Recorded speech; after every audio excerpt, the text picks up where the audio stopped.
NASCAR champions on the track for over 20 years to innovating 94 octane, the highest octane on the market. Performance is what Sunoco does. All Sunoco fuel at the pump meets the same top-tier standards as the fuel used in NASCAR. From the track to your tank, you can trust Sunoco to help your vehicle perform at its peak. Hi, it's PRN's Brad Gilley. Did you know you could take PRN with you anywhere? That's right. By downloading the PRN mobile app, you can listen to our live race broadcast from anywhere. Make sure you don't miss a second of the action from the track. Download today for station listings and on-demand access to your favorite studio shows like Fast Talk, The Pit Reporters, or Garage Pass. Get all the latest racing information at your fingertips with the PRN mobile app. Download today, available in the Apple App Store and on Google Play. From Charlotte Motor Speedway, this is PRN, the Performance Racing Network.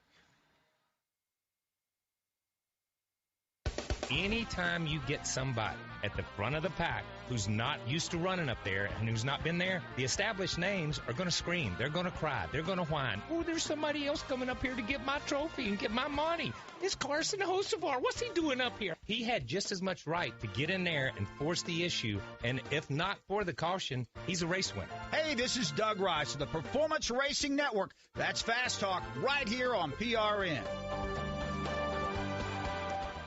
Local radio brings people together like never before. It's a beautiful hometown weekend out there. We've got your local stations keep you informed and involved with music, talk shows, and real-time news updates you can trust. We are live and local. We are America's broadcasters, connecting you to what matters most. Text radio to 52886 and tell Congress to support your local radio stations. Message and data rates may apply. You may receive up to 4 messages a month, and you may text STOP to STOP. This message furnished by the National Association of Broadcasters.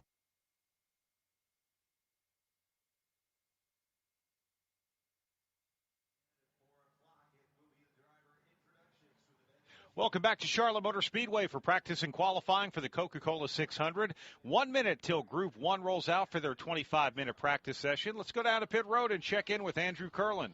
Yeah, as we wait to roll off, I had a chance to catch up with the 12-team engineers who roll off in the second group, so they'll be able to watch what these first group of drivers are doing. But this race, the Coke 600, is a crew chief's dream race. You get one extra stop, one extra adjustment to make. Jonathan Hassler is a great strategist when it comes to adapting to the racetrack. So what can you learn here in this practice session? Not very much, just preparing for the first stint of the race. Then it's in the hands of the crew chief. So that's what these teams are going to be dealing with today in practice, and they've got a long night ahead tomorrow for the Coca-Cola 600. And the 12 car, of course, is Mr. Ryan Blaney, who has won the 600.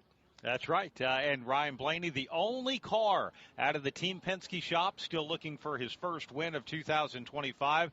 And one of the fastest cars when it comes to this season so far. Ryan Blaney is in the top 3 of that group right now, and you can bet a victory is going to happen. We just don't know when. It's almost been a big comedy of errors sometimes, Mark. 4 DNFs on the season for Ryan Blaney and that team, but they have had so much speed. They've collected so many stage points. They're still way up there in the standings, and that's a good thing for them. But, you know, he doesn't want to wait until Iowa midsummer like he did last year to pick up that first win of the season. No, he doesn't. And when you look at laps led, which tells you a lot about where a team is heading. That means they have the speed.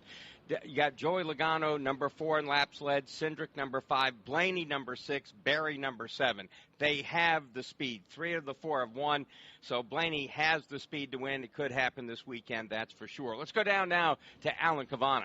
Well, I'm standing at the front of the grid where the most attention, the most eyes are all around one driver, and that driver is Kyle Larson. Just happened to walk into the garage with him just, run 130, about 30 minutes ago, followed him into the garage. Remember, he's doing, of course, the double this week. He's been between Indy and Charlotte all week, all month of May, and he has arrived here to qualify for the Coca-Cola 600. He's got the headset on already, standing next to crew chief Cliff Daniels. He's focused. The focus is, of course, on this race, but then after qualifying, he has to turn that focus back to the Indy 500. Of course, it's the biggest racing story in the world, one we will be absolutely chronicling as the day goes on, but Kyle Larson is here and ready to qualify for the Coke 600 tomorrow night's big race. He'll take the green flag in the Indy 500 from 21st. This after a 19th, actually. Oh, now they moved up. Yeah, okay.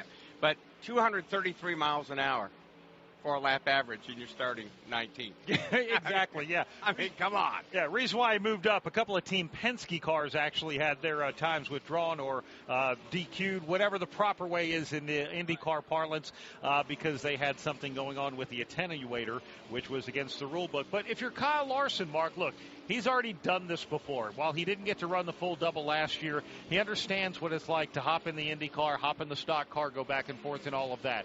But on a day like today, they just had carb day yesterday at Indy. Outside of that, the track is quiet. I almost think I might rather be inside of another car, some sort of a distraction, rather than just sitting around thinking about tomorrow's Indy 500 with nothing to do. It certainly helps you to focus on something else. It's just an amazing story to have somebody be able to jump in and out of two race cars that are so radically different and be competitive, have a chance to win. And last year, as a rookie, had a legit shot to win the Indy 500.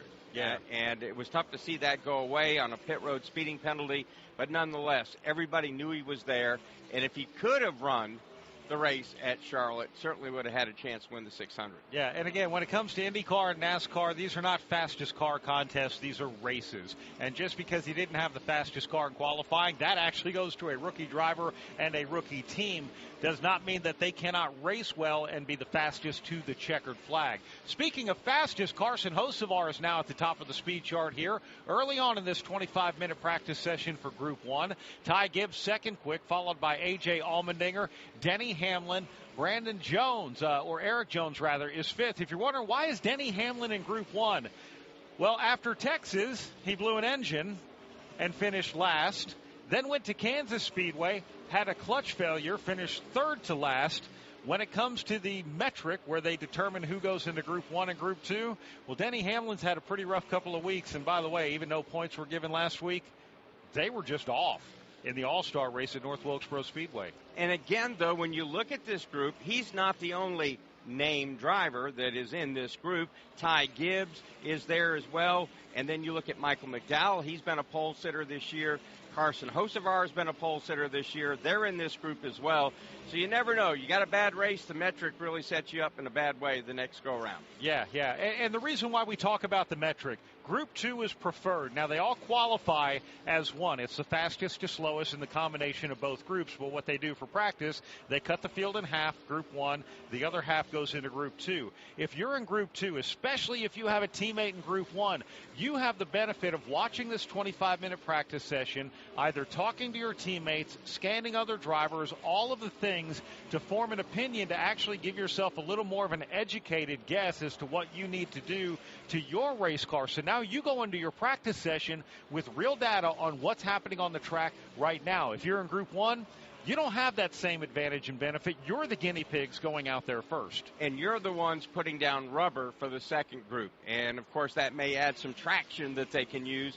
And, again, the way they get a chance now to look at all this SMT data, when they're on the gas, when they're on the brakes, where they're turning, how much wheel they're putting in the race car, invaluable, right? If you can watch, especially if you can watch a guy like Carson Hocevar, he's currently number 1. You go watch his lap, and you pick up stuff from him.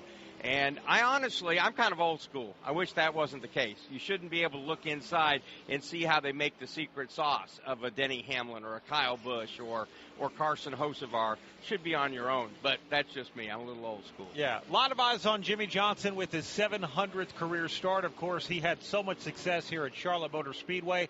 Let's go down to Andrew Curlin and find out what's happening with the number 84 Toyota. Yeah, you're absolutely right. All eyes on Jimmie Johnson this weekend. Currently P14 in the charts early on here. There were a lot of rumors surrounding Jimmie Johnson and this 700th start, whether it was going to be his final or not. He cleared that up in the media center earlier today, joking that he is not done. So we're going to see a little bit more of Jimmie Johnson beyond this Coca-Cola 600, but of course 700, that's a big round number for the 7-time champ. And Jimmie Johnson has won a lot of races here, and when you take a look at qualifying, he is number 2 all time at Charlotte Motor Speedway. He has 8. Ryan Newman, number 1 at 9. All right, you ready how you can make stats sound just how you want them to, Mark? You ready for this? Jimmie Johnson in 2025 has an average finish of 3rd in the NASCAR Cup Series. Of course, that's only one race, the Daytona 500, where he finished 3rd. So those stats are a little bit skewed, but still. Don't talk about his average finish from a year ago. Just leave it right there. Yeah, for Jimmie, returning part-time has been a bit of a struggle. It was nice to see him get that finish in the Daytona 500. And truthfully, he's kind of had a comedy of errors since he's come back to NASCAR to run this partial schedule, from making it 19/20th of a lap at Circuit of the Americas before getting literally wrecked on lap 1 a couple of years ago, to coming to the Coca-Cola 600 and, quite honestly, Mark, having a pretty decent race car, and, through rain stoppages and different things, the next thing you know, he gets caught up into a mess. It's not always been for lack of speed. It really has been for lack of execution and maybe lack of luck. I think lack of sometimes of he's just not in a race car enough. These cars, you just can't jump in and out every other month or 2 months or whatever and be up to speed. And it certainly isn't for a lack of trying. Jimmie Johnson has always been a guy who gave 110%, but he also said today in that press conference that's part of the problem. He's been used to driving off his right rear, sliding the car. It's nice and loose. He's sliding through the corners. You do that with the Gen 7 car, and you're going to wreck. And so that is, the car doesn't quite fit his style, and they're still trying to get it to the feel that he needs to go fast. And it's hard to do when you're going to run a handful of races the whole year. Well, and here's the thing. That's one thing we talked about Jimmie Johnson through his 7 championships across multiple generations of race car. He preferred to drive a loose race car. Well, a loose race car is where the back is stepping out. On a car where the downforce is made over the top of the car and hitting that rear spoiler, that works out great. You step it out a little bit, you get a little more rear spoiler in the air. This particular car, the downforce is made underneath the car with the diffuser. And what you need is that air coming straight under the nose, accelerating as it goes out the back end, pulling the car down. If that car starts to step out, that air gets interrupted, and guess what? You've just lost all of your downforce. It is literally driven completely opposite of where he had so much success. So Jimmie Johnson right now, as Andrew Curlin mentioned, number 14 as far as the fastest lap. Carson Hocevar, Ty Gibbs, A.J. Allmendinger, Denny Hamlin, Eric Jones, 5th on that speed chart as far as the single lap is concerned here in Group 1. The rest of the top 10, Bubba Wallace, Michael McDowell, Brad Keselowski, Shane Van Gisbergen at number 9, his Trackhouse Racing teammate Daniel Suarez at number 10. Yeah, beyond that, 11th is Justin Haley, followed by Austin Dillon, Riley Herbst, Jimmie Johnson 14th, Cole Custer 15th, Ty Dillon 16th, Connor Zillage 17th, 18th is Cody Ware, Derek Kraus is 19th, and Josh Bilicki is 20th. And an observation, Mark, look at this racetrack. Cars are running from the white line at the bottom of the track all the way to the outside safer barrier and everywhere in between. I mean, we're this early in practice, and they're using up every bit of asphalt here on this 1.5-mile Charlotte Motor Speedway. And interestingly, in Xfinity Series qualifying, they were doing that as well. You know, you always think in qualifying they're going to go down and hug the white line. And Sheldon Creed, who had a very fast qualifying lap, he drove into turn 3 and rode the wall the whole way and just about grabbed the pole position. So, again, this track, very, very racy, certainly has opened up. When we take a look at some of our average, best 5-lap average in Group 1 belongs to Ty Gibbs. And then look at this, A.J. Allmendinger, best 10-lap average, also the best 15-lap average as well. Not bad. Let's go down to pit road with Alan Cavana. And I'm with John Hunter Nemechek. You've got 2 teammates this weekend to look at on the track right now. What are you learning from them? Trying to see where our car is. We all came here with a really, really similar balance, and all 3 cars are supposed to be the same. Everyone's been working really hard here at Legacy Motor Club to do so. So it's nice to have teammates that are not myself that went out in the first round. So hopefully we can learn some things adjustment-wise and be closer here for the second round of practice, and then see if they can qualify. You're on a good streak here, 4 top 10s this season. To keep it going in a 600-mile race, what is that challenge? 600 miles, it's 4 stages. You can lose or gain a lot of points and separate yourself in the point standings. So we're pretty close to the cutoff right now as far as points go to the playoffs. So we got to see what we can do here. But our mile-and-a-half program is definitely improved. Eric is showing speed here early. Jimmy's long run pace looks okay. So hopefully we can have somewhere in between, have short run and long run, and just execute how we need to through all 600 miles tomorrow. All right, we'll let him get back to studying. But John Hunter Nemechek, the 42 team, you could say they're punching above their weight, right? This early part of the season with those 4 top 10s, and of course that third teammate we mentioned, none other than 7-time champion owner Jimmy Johnson. So a big weekend potentially for Legacy Motor Club and John Hunter. He talked about being close to the cutoff. He's only 17 points below the bubble. And at this point, one of the main reasons why Chase Elliott has completed all but one of 3,331 laps run so far in the first 12 races. Tyler Reddick has missed only 2 laps. Ricky Stenhouse Jr. 3. John Hunter Nemechek and William Byron have missed only 4 laps. Nemechek has been very steady all year. He's been getting to the checkered flag. He's been getting there on the lead lap, and has put himself in position to maybe sneak into the top 16 on points. Yeah, and even a bigger picture, and Alan and John Hunter were just talking about this. Legacy Motor Club, where they're coming, this is their second year as a factory Toyota team. And if you go back over the last couple of weeks or the last couple of points races on the schedule, for John Hunter in 8th place at Texas, Eric Jones had a top 5 finish in that race. John Hunter then went to Kansas and finished 10th. That rocketed him up the point standings. He has moved up significantly, but the greater whole of Legacy Motor Club now finally starting to kind of come into their own as the factory Toyota team, and that was a pretty big undertaking for them, obviously, switching manufacturers. First year is the getting to know you honeymoon phase. You don't really get a whole lot out of that, or you don't expect a lot out of it, and there wasn't much there for Legacy Motor Club. But over the winter, and certainly here in the opening of the 2025 season, a lot of that hard work starting to certainly pay off. And of course, we mentioned Jimmy Johnson, a 7-time pole winner here, Ryan Newman, number 1 at 9. But we have, 10 other drivers that have won pole positions here as well. And it's good to see Jimmy here. When he's here, you have to revamp all your stats, because he's won so many races at Charlotte, so many pole positions, thousands of laps led. So you have to kind of redo everything when Jimmy shows up. Yeah, he's earned it. No question about that. We have 11 minutes left for Group 1 practice. We'll come back. We'll close this out and get ready for Group 2 here at Charlotte Motor Speedway. Hey, Joey Logano here, the driver of the number 22 Hunt Brothers Pizza Ford Mustang. What can a 3-time champion do by the end of this ad? A pit stop and grabbing a hunk of pizza at the closest convenience store near you. To find a location, visit huntbrotherspizza.com. By downloading the free PRN mobile app, you can listen to all of our live race broadcasts anywhere. You'll also have easy access to all of our award-winning studio shows. Get all the latest racing information at your fingertips with the PRN mobile app. Drivers, start your engine! Atlanta Motor Speedway is built for battles, high speeds, tight packs, dramatic finishes. Crossover move! They're 3 wide for the lead! But you've never seen Atlanta Motor Speedway like this, under the lights, where every moment feels bigger. Experience the Quaker State 400, available at Walmart, Saturday, June 28th. Under the lights in Atlanta. Get your tickets now at AtlantaMotorspeedway.com.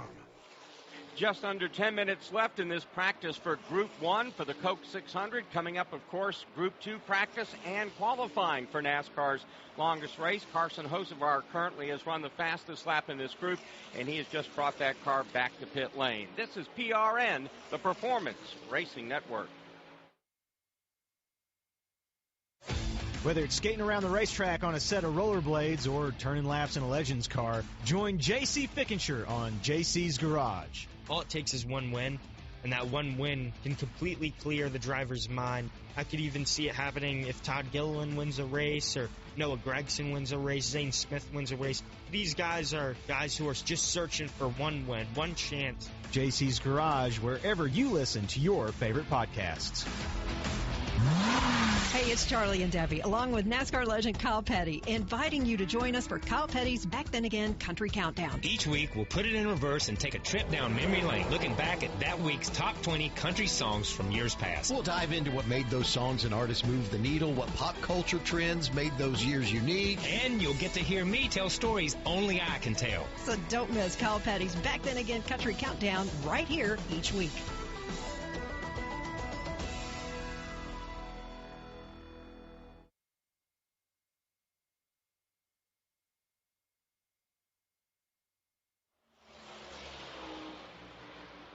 Back here at Charlotte Motor Speedway, the NASCAR Cup Series on track for Group A practice. And there are a few drivers, including Jimmy Johnson and A.J. Allmendinger, that are complaining about the bumps in 3 and 4. Jimmy Johnson came over the radio several laps ago saying it seems to agitate his car. He started loose off, and they're going to continue to work on that number 84. Let's go to Alan Gavanna. And I'm with a driver who's learning all about that on the radio right now. Ross Chastain, you put on a show last night in the Truck Series. There was multiple grooves of racing. Do you think the Cup race can do something similar? Absolutely. Yeah, I think so. I think the track's in a great spot. Turn 3 is super rough, and 1 and 2 is pretty smooth, and you carry a lot more throttle, and you get a lot more shade down there throughout every day of the year. So more drip. Raced for second last night, but it was fun for our Nice Motorsports team to do it on Memorial Day weekend. Al, being a Marine veteran, it was special to have all 3 trucks be so competitive, best in class. So second place trucks, we had a couple of them, but yeah, for our jockey Chevy today, definitely we can run from the blue line all the way to the wall. You've got 3 teammates out there now with rookie Connor Zilic. You're the only one in Group 2. What can you glean from those 3 teammates that can help you? We're reading what they're saying now and listening. We'll make some reactions to their balance. I can't tell you all my secrets. That's what come on. That's why I got Trackhouse. We're one team here, so they'll make the adjustments based on what they hear the drivers say. I'll ask them real quick as they're getting out, a quick comment, but other than that, just go rip the one car. What's the best fruit to eat on Memorial Day? What's that? What's the best fruit to eat on Memorial Day? Watermelon, come on. I knew that would be an easy layup for Ross as he gets back to studying and trying to qualify. But, yeah, who's not happy when you have watermelon for you? Thank you, Al. He told us last night after the truck race where he did finish runner-up, as he mentioned, it's watermelon season right now, Mark, and I didn't know. I get watermelon as in season. I just don't think there's ever a bad time to eat watermelon. And I believe now the way they grow it all over the world, it's not Florida watermelons all the time, which are the best, I get, but you can eat it certainly all year long, and that's one of those things that's always nice to have in the refrigerator.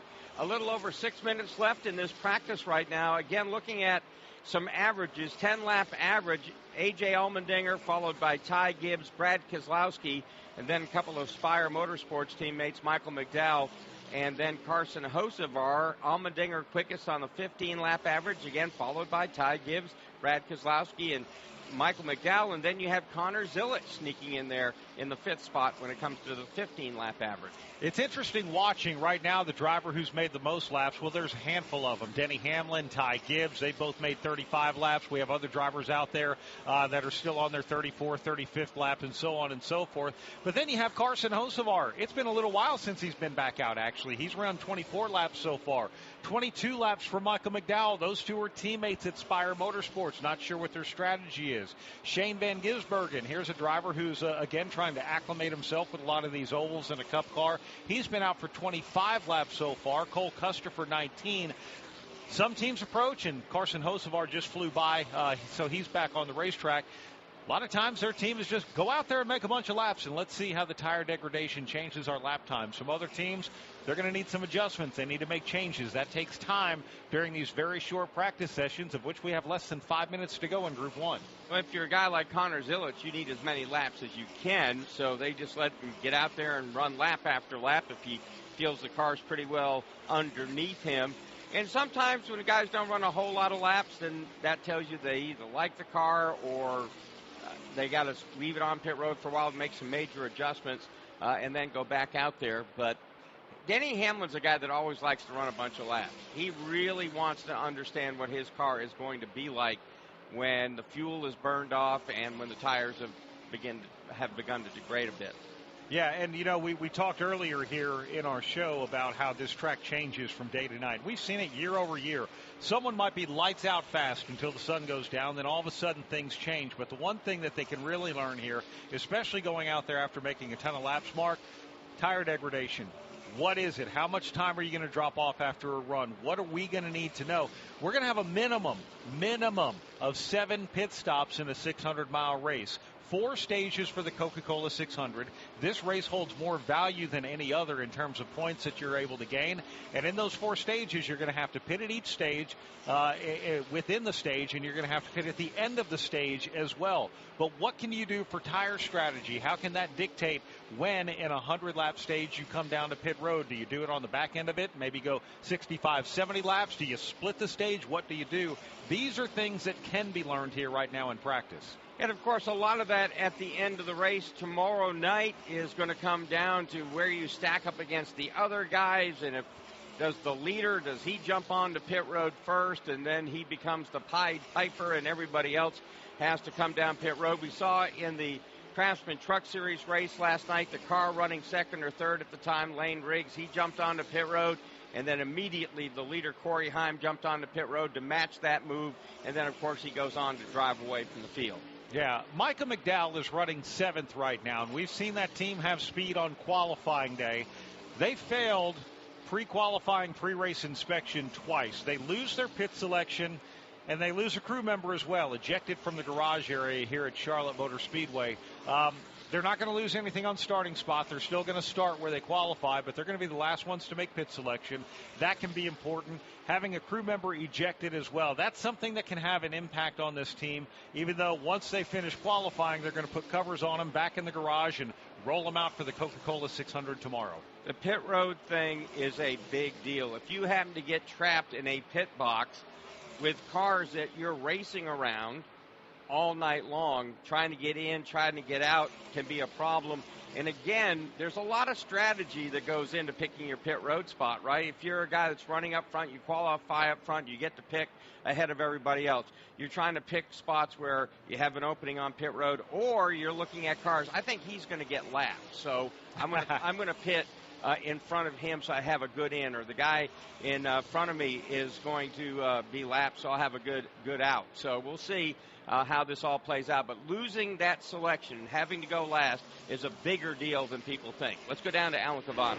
Denny Hamlin just pulled in off the track. Had a little moment out there off turn 2. He scraped the wall. I'm looking at it right now. The right rear well where it kind of bows out just a little bit. There you can see a scrape mark, but that is the only sign of damage that I see. Nothing really on the radio from Denny after it happened in terms of performance. Before that, he said reported being just a little bit tight here in Group 1. I'm looking at the pylon right now. He's 4th on the board in terms of speed, but a little cosmetic damage he'll have to fix, but nothing on the radio in terms of anything extensive or major. We'll see what he has for qualifying.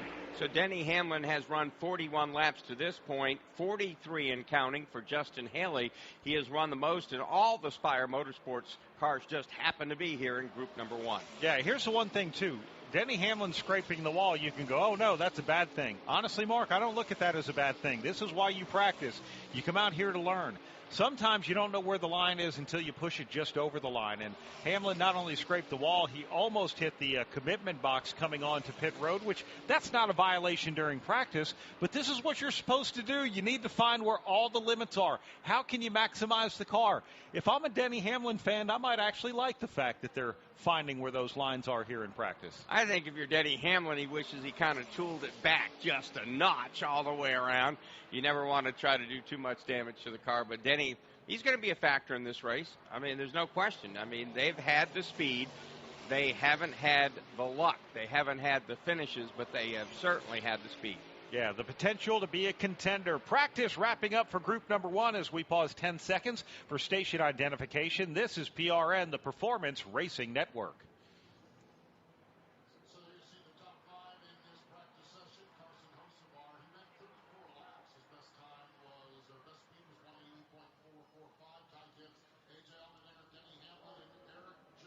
In Group 1 practice, Carson Hocevar led the way, followed by Ty Gibbs, A.J. Allmendinger third quick, Denny Hamlin fourth, Eric Jones fifth, Bubba Wallace sixth, Micah McDowell seventh, eighth was Brad Keselowski, Shane Van Gisbergen in ninth, and Daniel Suarez 10th. Coming up, Group number 2, drivers like Kyle Larson, Christopher Bell, Ryan Blaney, Alex Bowman, Chase Briscoe, reigning champion Joey Logano, and more as we go down to Andrew Curlin. Justin Marks of Trackhouse Racing was watching Connor Zilic on track. Big day for him tomorrow in the Coca-Cola 600. What are you expecting from him? What have you told him so far?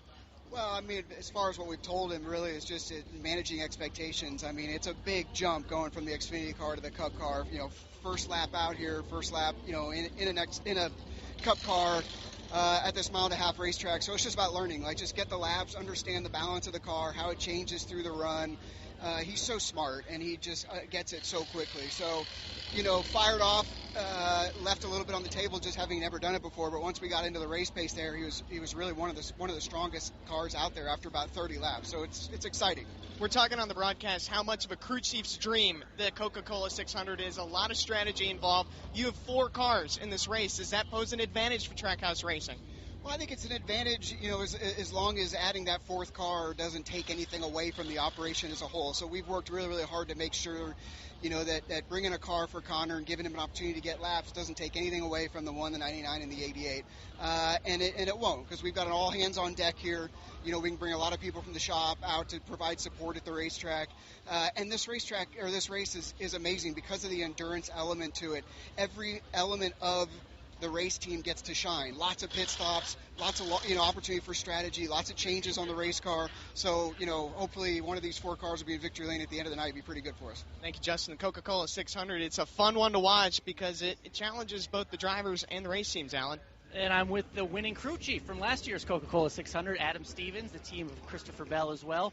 What does one 25-minute practice tell you about a race that's 600 miles long, 4 hours plus potentially? Yeah, the hardest part is the time of day, I think. But anytime you can get on the racetrack, you learn a little bit something about your program and about your car. And if we're a little bit off, we'll know. But as far as dialing in the balance, we're not going to be able to do that today. Crazy week, you win the $1 million at North Wilkesboro, but then we hear about a spotter change. I know Christopher will be working with his new spotter today, but what role do you, the crew chief, play in that relationship and what you may want to learn and or communicate? Yeah, it's important. And race reps are a lot better than practice reps. So we took a lot of time in the shop this week to try to close that gap and get started on the right foot. And he'll be spotting the Xfinity race today, and Bell's going to be up there on a spotter stand with him. So the quicker we can get up to speed, the better. All right, appreciate your time. Again, that big news, Christopher Bell's spotter, Stevie Reeves, they've been together for a long time. Suddenly this week it was announced Stevie Reeves was no longer with the team. Christopher Bell was asked about that today. Didn't go into it much other than saying it was a surprise to him, the driver as well, and that Stevie quit, and now he has a new spotter, Matthew Philpott, who is, again, from the shop, and they have not worked together. So to start some of that relationship, Christopher Bell told us they actually did some iRacing this week at the shop where they did a full race with Matthew Philpott serving as the spotter. Christopher Bell, obviously the driver, and starting that line of communication. As you heard Adam Stevens just say, Christopher Bell will be on top of the roof with Matthew Philpott this afternoon for the Xfinity race, just learning the communication, the language, the cadence of how he spots a race, all for in preparation for tomorrow and the rest of the season. We'll come back. When it comes to maintaining your engine to run at peak performance, trust Z-Max Micro Lubricant. Z-Max soaks into metal, so it's easy to add to your oil or gas to disperse carbon buildup in your engine, fuel system, and transmission. Protect your vehicle's engine to the max with Z-Max. Check us out at zmax.com or visit us on Facebook and Twitter to find out more about our full line of products. Remember the name Z-Max for your car, big rig, small engines, firearms, and more. That's ZMAX Micro Lubricant. This is the sound of a Toyota Cup car. And this is the sound of a Toyota Top Fuel dragster. This is the sound of a Toyota GR Supra deep in a drift. And this is the sound of Denny Hamlin celebrating after stuffing the competition. You in? Get up to speed at tgrna.com. Toyota, let's go places. NASCAR is a registered trademark of the National Association for Stock Car Auto Racing, LLC. 4 minutes away from Group 2 practice here for the Coca-Cola 600. From Charlotte Motor Speedway, this is PRN, the Performance Racing Network. Hi, this is Brett McMillan. If you want a show with no limits on opinions, join us each week for the Pit Reporters. It proves that these guys are of the elite motorsports level. Being able to win the way that he did, I think means even more, that there weren't any fenders being put to anybody. And for those guys to show what they can do, to race cleanly, on a road course, they've certainly proved what they can do. We're starting to see the top competitors become top road course racers. Join us each week for the Pit Reporters. It's not about the cars, the speed, the action. It's not about the party or the long weekend. It's about them, the ones that gave everything. This Memorial Day weekend, we honor the fallen at America's Home for Racing. The 66th running of the Coca-Cola 600.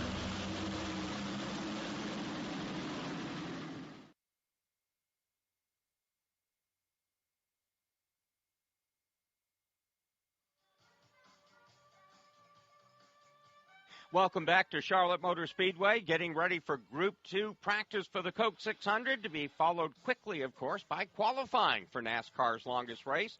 Let's go down to our pit reporter right now, Andrew Curlin. Yeah, Carson Hocevar, fastest in Group A. What did you learn out there? I don't know what I learned 100%, but feel pretty good. I love this place. Just kind of fits my driving style for whatever reason. Was always fast in truck and Xfinity, and it's fun to know, the same stuff kind of works. And, fun to, fire off top of the board. But long race, it's going to be important to qualify up front, get ourselves a good pit selection because these guys are going to be pitting a lot. So, feel good about our race car. Feel good about it in the long run, too. Definitely a lot better than here last year. So, but with this car, it's super sensitive. You can dial it out really quick. You mentioned qualifying, which is coming up next. What's the key to, firing off a pretty lap here at Charlotte Motor Speedway? Mostly just be committed through 1 and 2, and then be able to back it down at 3 and 4, hit the bottom, hit your line, and avoid the bumps because you'll be all but wide open at 1 and 2, and then you'll maybe use even a little bit of brake at 3 and 4. And, it's just totally polar opposites, but ultimately you just got to be good at both ends. That's Carson Hocevar, currently P1 on the board for Group A. Right. Thank you very much, Andrew. We appreciate that. And Carson Hocevar, again, we talk about Spire, Mark, have been very fast. But as you pointed out, all 3 Spire cars were in Group 1 practice. None of them in Group 2, but they can still learn from this one. Oh, they certainly can. Michael McDowell from Spire had the best overall average in that group. Hocevar at number 4. So they obviously have some very good cars, not only fast but consistent. And Michael McDowell, he was part of the top 10 qualifiers a year ago for the Coke 600. Of course, Ty Gibbs grabbed his first career pole position in that race. William Byron, Christopher Bell, as a reminder, was 3rd. Martin Truex Jr. 4th. Chase Elliott 5th. Alex Bowman, Ross Chastain, Tyler Reddick, McDowell, and Kyle Larson rounded out the top 10 qualifiers. If you look there, there's all 4 Hendrick cars in that group. That you got Joe Gibbs Racing at the top. So it was kind of top-heavy between those 2 groups last year. Yeah, for sure. 1 minute to go before Group 2 goes out for their practice, and this is going to be another 25-minute session.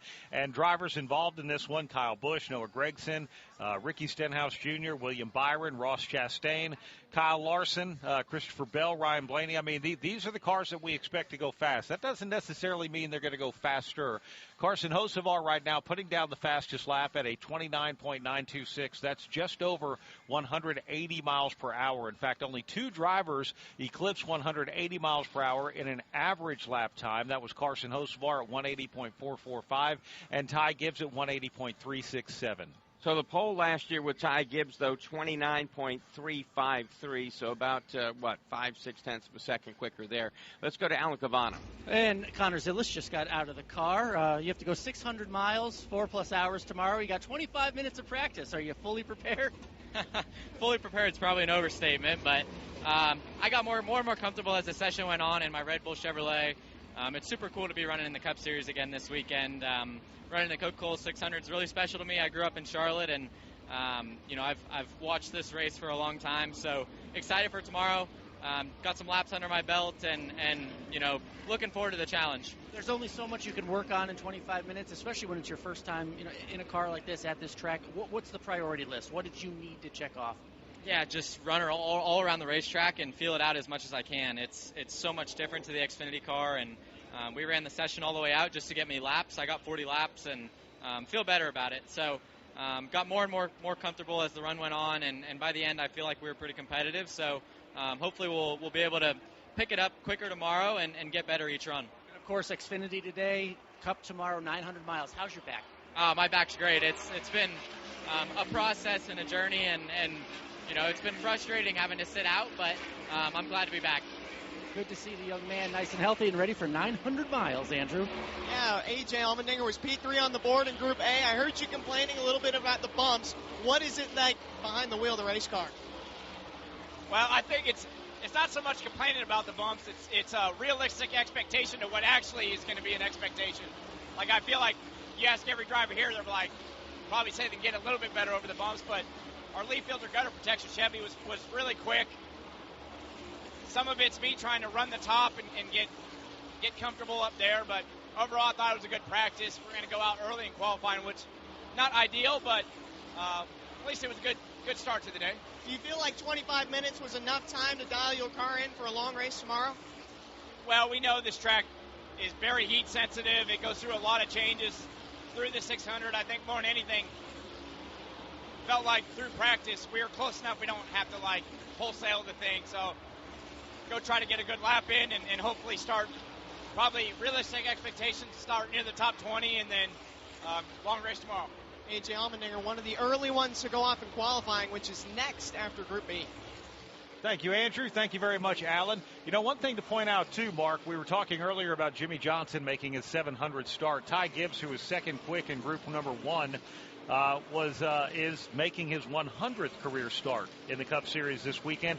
That's the number where we start talking about, okay, you can't expect a young driver to be ready to win till they get about 100 races under their belt. That's how long it effectively took Chase Elliott and William Byron, two good examples for that. Ty Gibbs is now going to be at that 100 race mark, and I think in the first 99 races of his career, we've seen days where they've had race-winning speed, and quite honestly, we've seen days where they haven't. That's not much different from a lot of other teams, but with the rookie crew chief in Tyler Allen, a man who won 8 Xfinity races last year, they're starting to come into their own together in 2025. I don't think there's any question about that, and I had a stat here on Ty Gibbs, and it has escaped me. So I've gone to the internet to maybe try to help us out with it. But he's been running certainly a lot better. He had the 9th place run at Darlington, the 3rd place run at Talladega. Hasn't been all that great the last 2 times out, 23rd and 28th at Kansas. But that team has definitely begun to turn the corner here just a bit. Yeah, they have. And this is the car. It's the number 54 now. That car used to be the number 18, driven by Kyle Busch before he moved to Richard Childress Racing a few years ago. And speaking of Kyle Busch, Alan Cavana. Well, Kyle Busch hit the track and immediately came on the radio and said something is wrong with the steering. There's an issue. So he is already backed into his stall here. The hood is up. Everybody's taking a look under the hood. So not a steering wheel issue, if you will. They are looking under the hood at something deeper to find out what it is. Hands are finally going on, trying to make a fix. They're trying to figure that out as soon as possible, of course, because there is only 25 minutes in this practice session, so we will keep you updated as to what they find and if they make that fix. In other Kyle Busch news, guys, just this morning, Kyle Busch, Richard Childress, his car owner, were in the media center to announce an extension was signed by the driver and the team. So we know where Kyle Busch will be next season. It'll be with Richard Childress Racing in that 8 car. That was the big news this morning. As for practice, we'll try to figure out what's going on. One of the things they talked about today, this is picking up Kyle's option for next year, and they are going to work on an extension. Richard said we like to usually do that at the end of the season and try to get a leap on it, a jump on it get a leap on 27 before the 26 year gets underway. So that's a good mix. I just think that's a really good mix of personalities, and I think this is a team that is solidly behind Kyle Busch. Whether it's good, bad, or ugly, he knows they've got his back. If it turns into a gang fight in a dark alley, those guys are going to be behind him, and I think that means a lot to Kyle. And Richard Childress is certainly committed to trying to do whatever he can to keep Kyle Busch and do whatever he can to get that team back to a winning proposition. Yeah, to know what you're going to do this early on really helps you for future planning. That's not the only extension that was announced this week. William Byron, it was announced that he will be with Hendrick Motorsports at least 4 more years beyond 2025, a big extension for him. And William Byron is the fastest in this group, in group number 2, Mark, but that's 7th quick overall. William Byron's best speed on the racetrack, 178.690, a 30.981. Now, that doesn't necessarily mean that Carson Hocevar is faster. He is. But we're also talking about one group of practice with less rubber on the racetrack versus the second group of practice with more rubber on the racetrack. That definitely has an impact on lap times and all of that. So once we start combining things and getting into qualifying, that's going to tell a much better story. Apples and oranges right now, and it all becomes bananas. Everybody's got a banana track. Yeah, and it might sound trivial to think that, wait, Hocevar just went out 25 minutes ago. You know, I mean, why are you saying that it's a big difference? Hocevar and 19 other cars went out and laid rubber for 25 minutes solid on this racetrack, and that does make a big difference.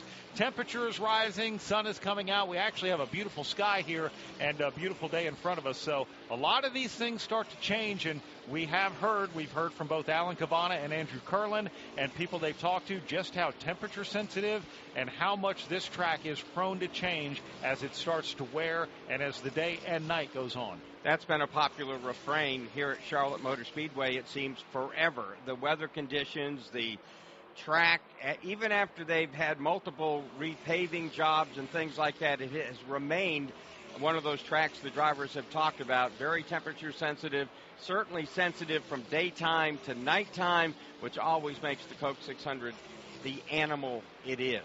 Yeah, in this group, William Byron is the fastest. This is just group alone. Ross Chastain is 2nd quick in group 2. Chase Elliott 3rd quick in group number 2. You got Alex Bowman out there. He's 4th quick in group number 2.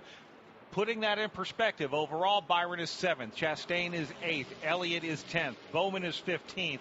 But again, we'll find out more when they actually go out there and qualify and see who can put down those fastest single laps on another fresh set of Goodyear tires. Byron, to this point in the season, has been the most consistent driver in qualifying. He is the only driver that has started top 10 in 8 out of the 12 events. Austin Cindric, Joey Logano next in line with 7 apiece, and 6 for Bubba Wallace, Denny Hamlin, Kyle Larson, and Ryan Blaney.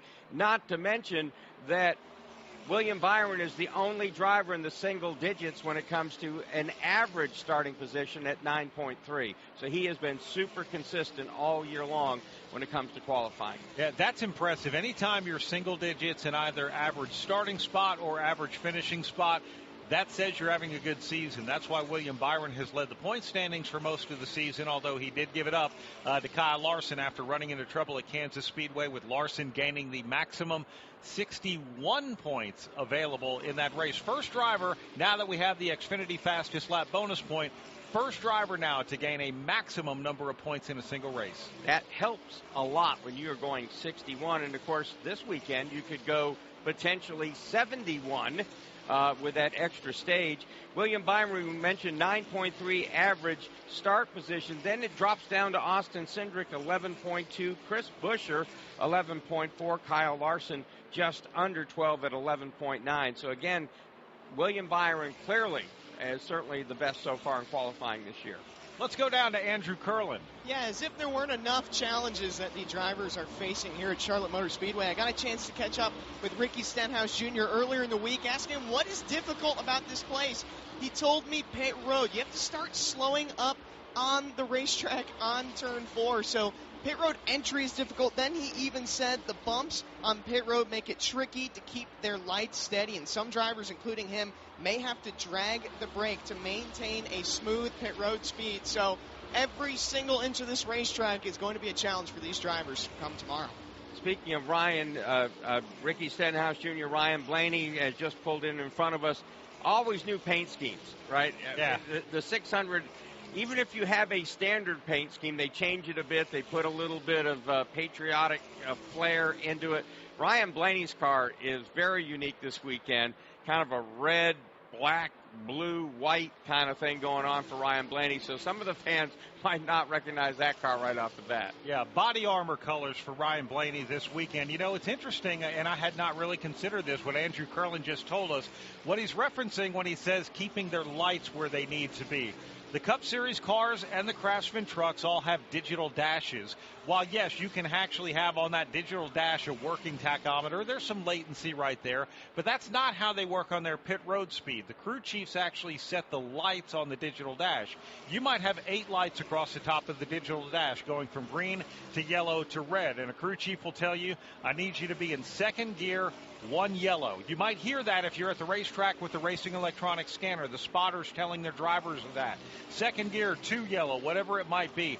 That tells them exactly where they need to be. That pit road speed calculated by people who are very smart at math and getting all of that figured out exactly what they need to do. Some racetracks, Mark, while pit road speed is measured with time over distance between timing lines as opposed to a radar gun or something like that, there are some racetracks that say, I need you to be at 1 yellow, except in this section, then you could be at 2.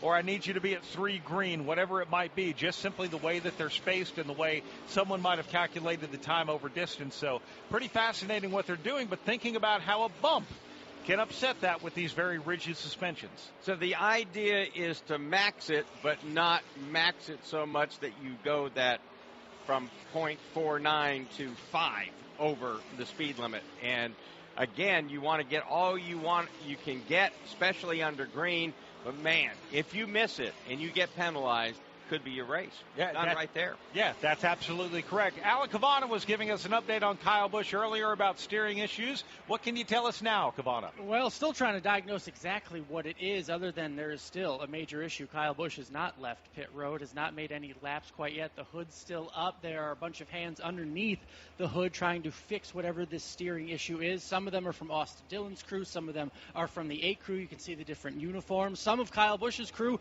went all the way back to the garage, including crew chief Randall Burnett, trying to figure out exactly what is happening. I can see them bringing parts out from the garage now, making a replacement. I'll get some more details as to exactly what it is, but you can see there is an extensive repair going on. And looking at the clock here, there's only 12 minutes left. We're exactly halfway through this practice session. Not sure how many laps, if at all, Kyle Busch is going to be able to make. One of the team members just told me one of the pumps underneath the hood, I'll get exactly which one, but they're having to replace a pump underneath the hood right now to get Kyle Busch any sort of lap time out there. The red flag is out for Ross Chastain. He is climbing out of his car after a problem there, and now is on the apron of the racetrack between turns 3 and 4. Looks like he might have lost a left rear tire, or that could have happened when he hit the wall. He basically looped it around there in turns 3 and 4. That car sitting down on the apron of the racetrack with the left rear completely down, and it almost looked like the tread has delaminated a little bit from the sidewall of that. And look,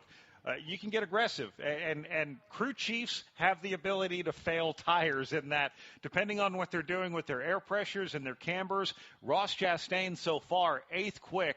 He had gone out there and actually made 20 laps so far, so I'm sure we'll find out. Well, we'll find out for sure from Ross, because whether we get to talk to him before qualifying or at the Infield Care Center, we'll definitely have him up here for the BetMGM 300 Xfinity race. Andrew Curlin.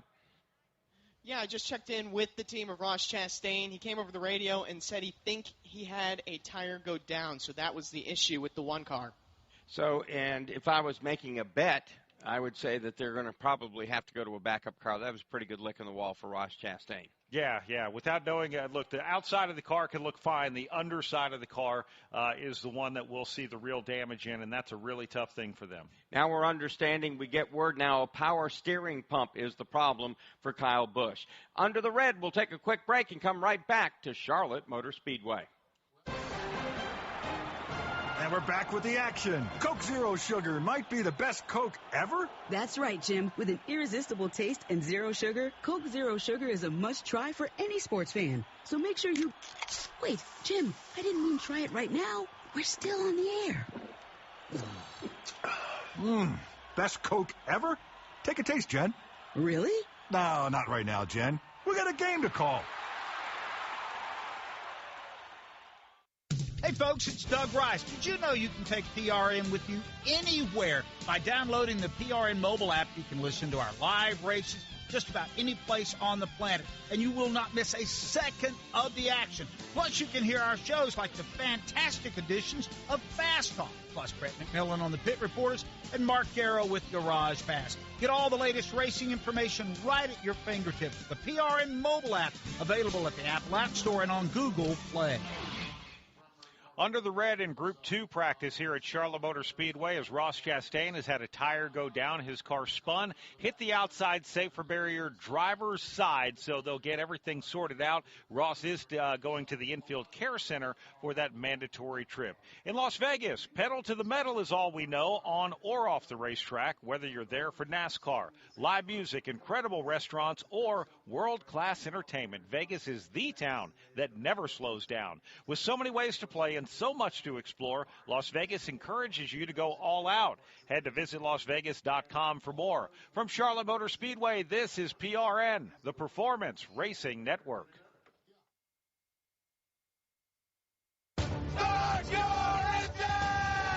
goes right to the bottom of the racetrack. Chastain tries to hold on the outside. Truex on the inside, Byron in the middle, Chastain up high. Hamlin now beginning to come to the front. He's got the edge now. He'll take the lead away. Brian Blaney sliding down into the grass. There was a lot of bumping and grinding, and Blaney noses into the infield retaining wall. Ross Chastain doing a great job. Truex right there, big in his mirror as they race down the backstretch here. Harrison Burton is spinning down the back straightaway. Everybody going to the top side. Here comes Kyle Larson. Larson dives to the bottom of the racetrack. He wants to lead all four. Chris Buescher has the advantage and a spin off of turn 4. Yeah, we've got a ton of cars that are in this one, and Larson is certainly one of those cars. Trouble coming out of turn 4. Hamlin is sideways. The car spins down on the apron of the racetrack. Byron takes that brightly painted number 24 to the front. He gets a big shove from Daniel Suarez. This is PRN.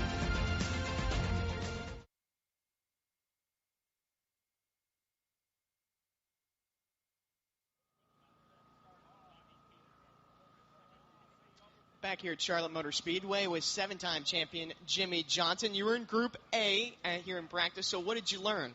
Got some laps. It's been a long time since I've been on a mile and a half, and it's just great to get out there and truly feel what's going on. It's one thing to drive the simulator, but to be out there in the Carvana Toyota is a whole different environment and element, and had a nice practice and look forward to qualifying. This is your 700th start, so why did you pick Charlotte for it? Honestly, the numbers and the way it played out, it just came together this way. It wasn't intentional. It's hard to believe 700 of these starts have happened. It's amazing also in the way I think of it and how many of those starts came in one place, driving one car, and the other starts have been here in a team that I own. So it's something I'm really proud of, and this gives me a chance to reflect and think about all the great memories, all the great people that I've worked with along the way, and just a big shout-out to all of them. Big thank you. Kyle Larson isn't the only Cup driver who's going to be in Indianapolis tomorrow. You're giving Tom Brady a ride around in an Indy car, so what are you trying to do? Are you trying to scare him? What do you want him to know? Well, I got 2 goals. I want him to soil his suit or get car sick, so I'm going to work on both of those. I love it. Jimmy Johnson pulling some sort of a double. He'll be in Indianapolis tomorrow, and then we'll make his way over here to Charlotte Motor Speedway for the Coca-Cola 600. I love that. That's the competitor of Jimmy Johnson. We've always seen the nice guy get out of the car. There's a little bit of evil Jimmy in there as well. And I can understand, when you're being driven around Indianapolis. I went there years ago. Jay Leno was giving rides around the racetrack with Jeff Gordon. So you're riding with Jeff Gordon. You're, flying down the back straight. You don't worry about anything, right? It's Jeff Gordon. You go into turn 3 and just flying around the racetrack. But then I'm going down the back straightaway wide open. Jay Leno's driving. I'm going like, Jay, do you actually know what you're doing right here, right now? So we got through it safely, but I was a little scared there for a moment. That fastest seat in all of motorsports that Jimmy Johnson is going to take Tom Brady in is an actual Indy car. that has been stretched into a two-seater. This isn't a show car. This isn't a driving school car. It is truly an Indy car that Tom Brady is going to sit behind Jimmy Johnson in, and these cars are fully capable at going very close to what race speeds are. One of my great regrets that I have in this sport is years ago, and I'm not sure, I don't even think it was that long ago, but they had a two-seat Indy car here for Mario Andretti driving school. And you could, buy time sitting behind Mario Andretti in an Indy car, and I said, I need to do that. And I didn't, and it's one of the greatest regrets I'll ever have, because that's got to be so cool. Open cockpit, running, 150, 170 miles an hour, your hair on fire, nobody with a blue light to pull you over. I mean, that's got to be just got to be the Mac Daddy right there. Yeah, no question about that. All right, practice is resuming here as they've got Ross Chastain's primary car on the hook. Not sure if he's going to go to a backup yet. Typically at a racetrack, if we were, say, in Las Vegas or Texas or Atlanta Motor Speedway, we would see a car being rolled off of the lift gate. Well, Trackhouse is actually one exit up Interstate 85 from Charlotte Motor Speedway. If they need to roll out a backup car, they have a lot of opportunity to be able to do that in a much more controlled environment. So they're towing that number one Jockey Chevrolet back to its garage stall. We'll get an update on that. We're going to have Ross Chastain joining us here 4 o'clock Eastern time for the BetMGM 300. You can hear the cars back on the racetrack, and Kyle Larson, the first one to go blasting by us as he is now halfway down the back straightaway, and the track again picking up a lot of race cars as we continue with this Group 2 practice. And again, shortly thereafter, we'll begin qualifying for the Coca-Cola 600, the 66th running of the Coca-Cola 600. Pretty impressive just how long this race has been going on, and really the history. The first-time winners you look at, from Gordon to Labonte, Bobby Labonte, to Matt Kenseth, and so many more, Mark. It is literally a who's who list of first-time winners of this event. Casey Mears had never won a Cup race till he won the 600. That was a big upset. Austin Dillon, another big upset winner here. So, yeah. You can never count your chickens before they hatch in this race. If you have the car when this race starts, you're liable not to have the car at the end of the race. This track goes through such a major change, which we talked about earlier. And so it's an always fascinating race where, for most drivers, they just want to stay on the lead lap until the sun goes down and then trying to make their way forward after that point when the adjustments aren't quite as major. After, of course, the sun goes down, the lights come up here at Charlotte Motor Speedway. One interesting thing to note as well, Mark, last week after Christopher Bell won the NASCAR All-Star race, there was a lot of talk about, hey, this is the third All-Star win for Joe Gibbs. That's almost hard to believe that was only their third All-Star win. Kyle Busch, Denny Hamlin, and then Christopher Bell. When it comes to the Coca-Cola 600, however, Joe Gibbs Racing has been much more prolific. But here's the one thing they haven't done, is win the Coca-Cola 600 with a repeat driver. Bobby Labonte got their first Coca-Cola 600 win back in 1995. And then you continue to scroll, and you've had more Coca-Cola 600 winners, from Denny Hamlin to Kyle Busch to Christopher Bell last year.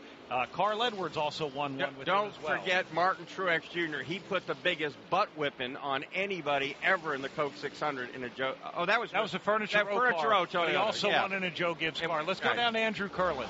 Yeah, Ross Chastain just told me it'll be all right. But what happened from your perspective behind the wheel? Left rear tire went down. I'm not sure. I have no idea. I was going down the backstretch halfway through my run, and all the air came out. So our jockey Chevy's fast, Andrews. That's really cool. Right off the bat, it was really good balance. And we don't know. I don't know what happened. I haven't seen it other than I saw the car change inside the car. Do you think you'll have to go to a backup car?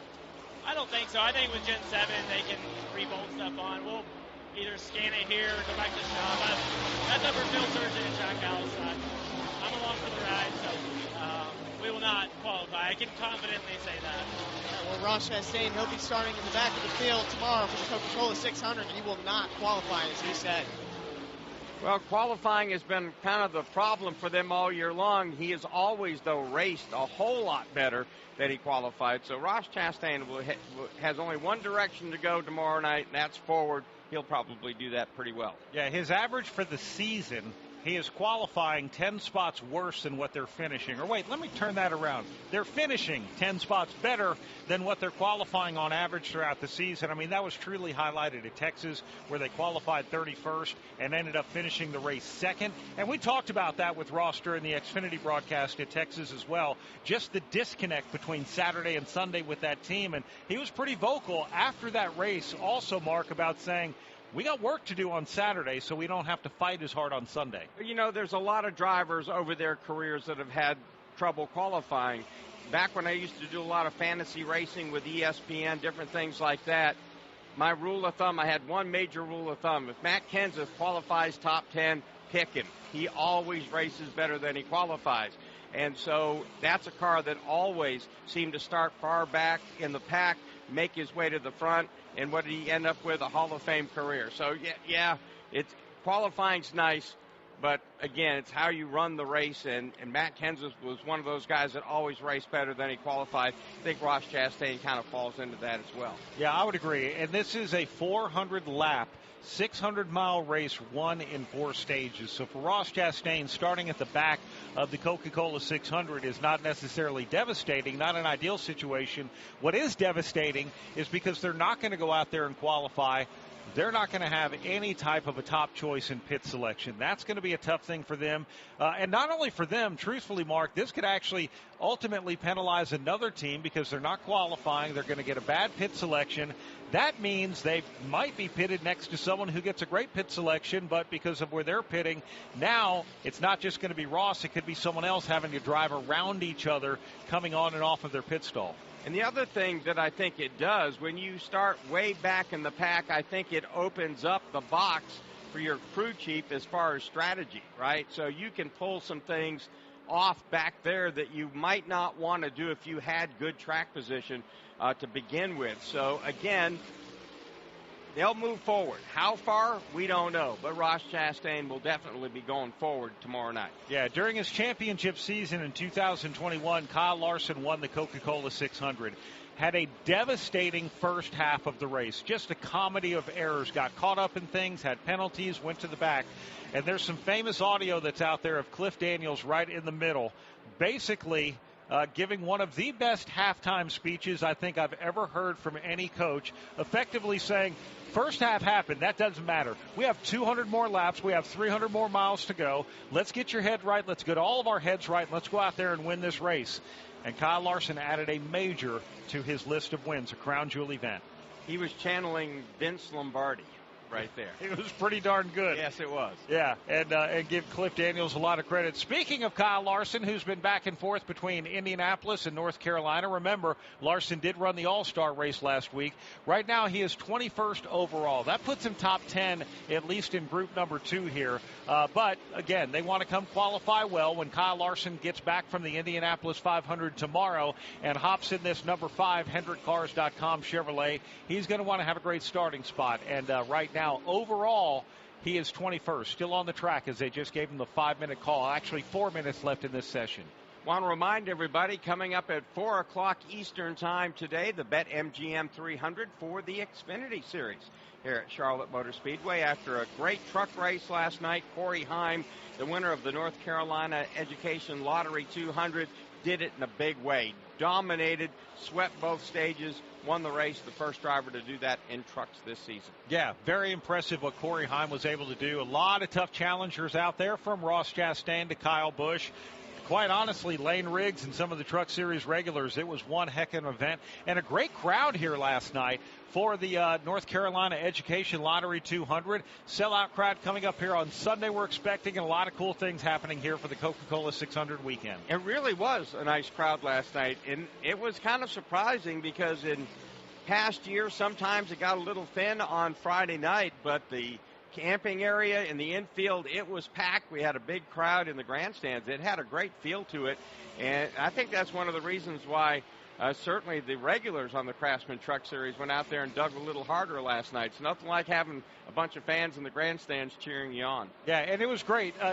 Walking out of here yesterday, I heard my kind of music, a lot of 80s rock music out there. They had a big stage crowd out there in the fan zone playing some really cool covers of some great 80s rock music. music, and whether you're a Def Leppard fan or Bon Jovi or any of that, they had it all covered, and they had it covered pretty well, which was nice to be able to enjoy some of that while waiting out a little bit of the traffic as people were exiting here from that crowd. But right now, boy, Mark, these people are not thinking about exiting at all. They're anticipating a big qualifying session for the Coca-Cola 600, followed by the BetMGM 300 Xfinity race. I always love Saturdays at the racetrack. This is a great ticket for race fans, especially bring the kids out till you get practice for the Cup cars, you get qualifying for the Cup cars, then you get a nice compact, short, quick, fast Xfinity Series race. And so I think this is one of the best tickets in racing on a Saturday here at CMS. Mark, William Byron has spent most of this Group 2 session as the fastest among the Group 2 cars. Tyler Reddick just jumped up with his 2311 Toyota, went up to 5th quick overall. First fastest in Group number 2. His speed, 178.897 miles per hour. I'll tell you what, late in a session, if you can go out there and put up a fast lap on tires that are not as fresh as everyone else, that's impressive. And among the cars in this Group 2, when you look at the 15-lap average, Tyler Reddick, the only one that has broken into that group. Reddick at number 4. Well, actually, Chastain was at number 1 before he crashed. And then you were followed by A.J. Allmendinger, who was the quickest 15-lap average in Group number 1. Yeah, you have to wonder, look, they're going to be able to build that car at Trackhouse and get it right back out on the racetrack to be just as good. You have to wonder, did the tire go down because of maybe debris on the racetrack, or was it some over-aggressiveness either on air pressures, camber, whatever it might be? So even if you look at Chastain having the fastest 15-lap average on the track right now, fastest 10-lap average, is that a little bit of fool's gold, or is that something that they can repeat? Tomorrow is a long race. You don't need a short-run car. You're going to need something that's probably going to get you a little bit longer if you're going to want to maintain good track position throughout. Let's go to Alan Cavana.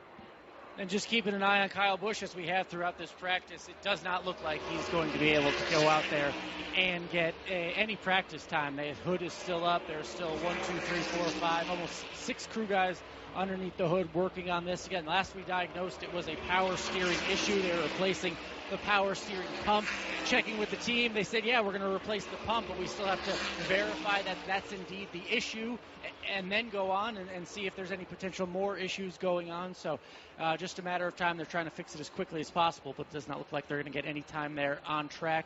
Potentially maybe a qualifying lap if they can fix it in time. Even that would put them in the rear for all the adjustments and improvements, if you will, that they are having to make. But any lap time at this point would be an improvement for Kyle Busch. But still a long day already on Saturday.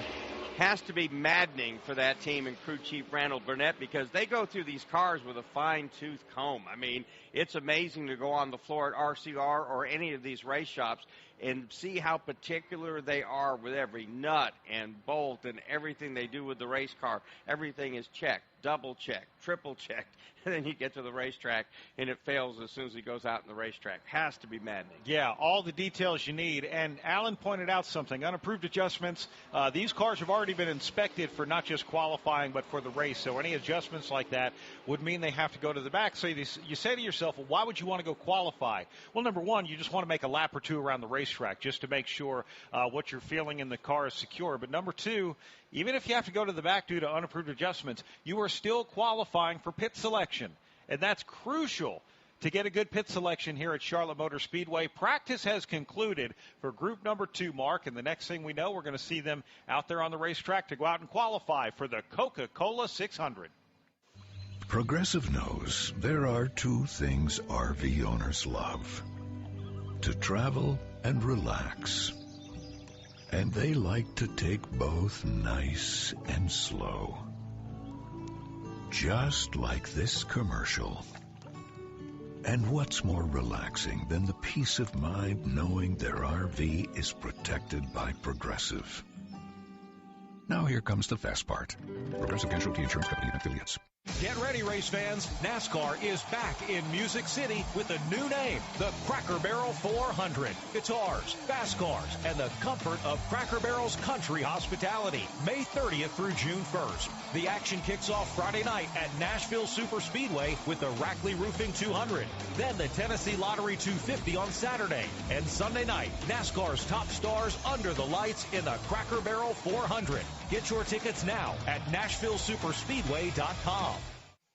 Are you curious about what drivers talk about during the race? Well, purchase a scanner and listen to uncensored audio from every race team in the shop from Racing Electronics. Stop by and see Racing Electronics in the vendor area today or learn more at racingelectronics.com. Coming up, we've got qualifying for the 66th running of the Coca-Cola 600, and you're listening to PRN, the Performance Racing Network.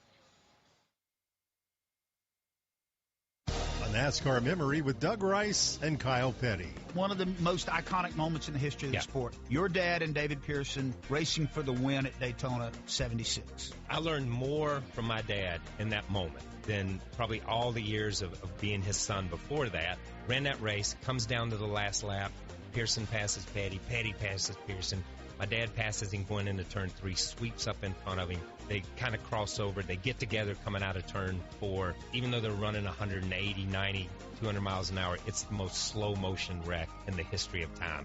As you watch my dad spin and spin down into the grass, you watch Pearson's car with the front end just caved in come to a stop. And we all leave pit road and run out to the grass. You can see it's myself, it's Barry Dodson, it's Wade Thornburg, it's Dale Inman. We run out and we push the car across the line. We didn't know that if you help the car across the line on the last lap, you're penalized a lap. So if you go back and look at that, my dad finished one lap down in the Daytona 500 that year.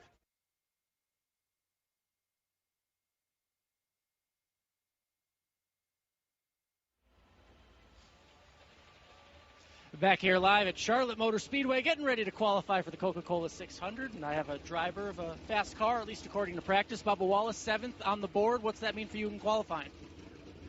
I'll let you know after we qualify. I don't know. Did it feel good? Yeah, no, I feel like our Chumba Casino Camry is, Chumba Casino Camry, the 3 C's.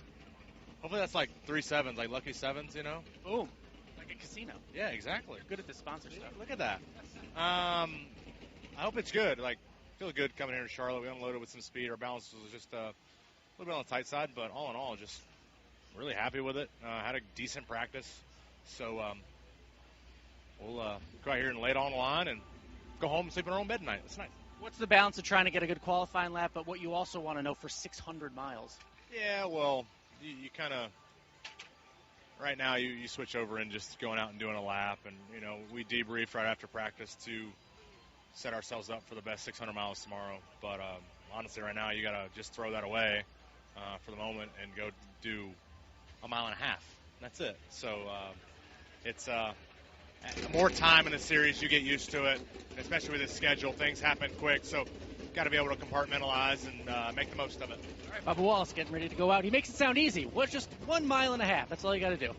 So far this season, we've had 9 different pole sitters in the 12 races. William Byron, of course, leads that category. We talked a while ago about all the great starting position averages and top 10 starts he's had this season. He leads those categories as well. Alex Bowman, his teammate, has been the pole sitter twice. And then we have 1 pole apiece for Tyler Reddick, Michael McDowell, Chase Briscoe, Christopher Bell, Zane Smith, Kyle Larson, and Carson Hocevar for Smith and Hocevar, their first career pole positions. Nice, and good for them. And that's what's fun about this as time goes on and things evolve, and we see drivers come into their own with fresh careers, and anytime you get a first, that's a big deal. Well, then you want the 2nd, 3rd, 4th, and 5th, and then you want it every weekend. But then we've got a lot of great veteran drivers out here, and again, you look at the list of winners of the Coca-Cola 600, it really is a who's who of NASCAR Hall of Fame drivers as well. So who's going to get the jump on the field? We're going to find that out coming up after 39 cars, because Chastain says they're not going to qualify after wrecking in practice. Maybe 38 cars, because we're still not sure. Alan Cavana's done a fantastic job of following the progress of Kyle Busch. They did not get to go out and make a lap under speed, and they're still under the hood of that race car, frantically, Mark, working on the front end, trying to figure out what the challenge is with the steering. Looks like they're putting that back together now and about to button up that number 8 car for Kyle Busch and Richard Childress Racing, so we'll have to see what's next for them. But certainly an absolutely tough break for Kyle Busch. Got nothing out of that practice at all. Went out on the racetrack and immediately knew he had a problem and came right back in and didn't really get to make one hot lap at all. Yeah, this is where teammates are crucial. Austin Dillon, also a former winner of the Coca-Cola 600, like Kyle Busch. They went out and practiced. Then we talk about the One Welcome program, and that's with Kaulig Racing on the Cup side of things as well, plus the Xfinity side. Then you also have Big Machine Racing on the Xfinity side. But all of those teams who have their shops on the campus of Richard Childress Racing really work closely together. And, Mark, this is paying off. Ty Dillon is having a career year for him. A.J. Allmendinger, we were talking with A.J. Allmendinger, our pit reporters, earlier during practice. They're coming off of 4 top 10 finishes so far this season. That's a third of the schedule already. Kaulig Racing is vastly improved. In turn, Richard Childress Racing vastly improved, and it's helping that entire collective, if you will, up there in Welcome, North Carolina, to start working their way up on the speed chart, working their way up in the point standings. Again, it need an army to do well in this sport. A lot of great minds, a lot of great engineers, great race drivers on the campus there, and they're kind of the home team for me, about 2 or 3 miles from my house up there, and you can always tell when they're having pit stop practice and sometimes when they're dynoing engines. You can, on a quiet night, hear them going to work. The engine dyno building at RCR is a very, very cool place to see. All right, we've got the first car out. Connor Zilic, while not his Cup debut, this is so early in his Cup career, you can count his starts with one hand, and actually less than that. Won the outside pole for the BetMGM 300 Xfinity race, which you're going to hear at 4 o'clock Eastern time here on the Performance Racing Network. Let's see what he can do with that Trackhouse number 87. So he's working his way out of turn number 2 now, down the back straightaway. Zilic, of course, has already won on the Xfinity Series this year at COTA, and certainly looking forward to try to win again today. Here he is, though, and a little bit of a wiggle out of turn 4, a second wiggle, maybe you could say a third, as well as he crosses the line. Won't like this lap, 30.304, 178.194, well off the pace you'll need. Let's go down to Andrew Curlin. Ty Gibbs was P2 in practice overall, and you're making your 100th start this weekend. Congratulations. But how did the car feel in practice, and how can you translate that to a fast qualifying lap? Yeah, I think we're pretty good. We have a good, fast, monster energy Toyota Camry. I think we just got to have a good lap here. We're going out pretty early, so, it's not really helping us. But, I know my guys brought me a great car, and just have to go lay a lap down and see where we end up. Let's see what Ty Gibbs can do here in qualifying. The last driver, by the way, to win their 100th start was Eric Jones at Darlington in September of 2019. So let's see if Ty Gibbs can maybe do that this weekend. All right, thank you very much, Andrew. We appreciate that. On the track right now, we've got the number 66 entry. Josh Bilicki is driving that this weekend here. So he goes up on the speed chart, 167.385. If Connor Zilic bobble was bad, Josh Bilicki's clean lap was even worse, Mark. And now we've got Derek Kraus, Jimmy Johnson coming up. These are the open cars. These are cars that do not have a charter, and if we had more than 40 cars, would not have a guaranteed starting position as we go back down to Alan Cavana. And I'm with Denny Hamlin. I saw the right side of your car. Just a little kiss. What happened over on turn 2? Yeah, it's just a little tight over there. The wind's kind of pushing in that area and a little bit of traffic. And so, it's just rubbed the sticker off, I guess you could say, with these cars. So, yeah, not bad in practice. A little bit tight. It's kind of what we thought we would be in practice.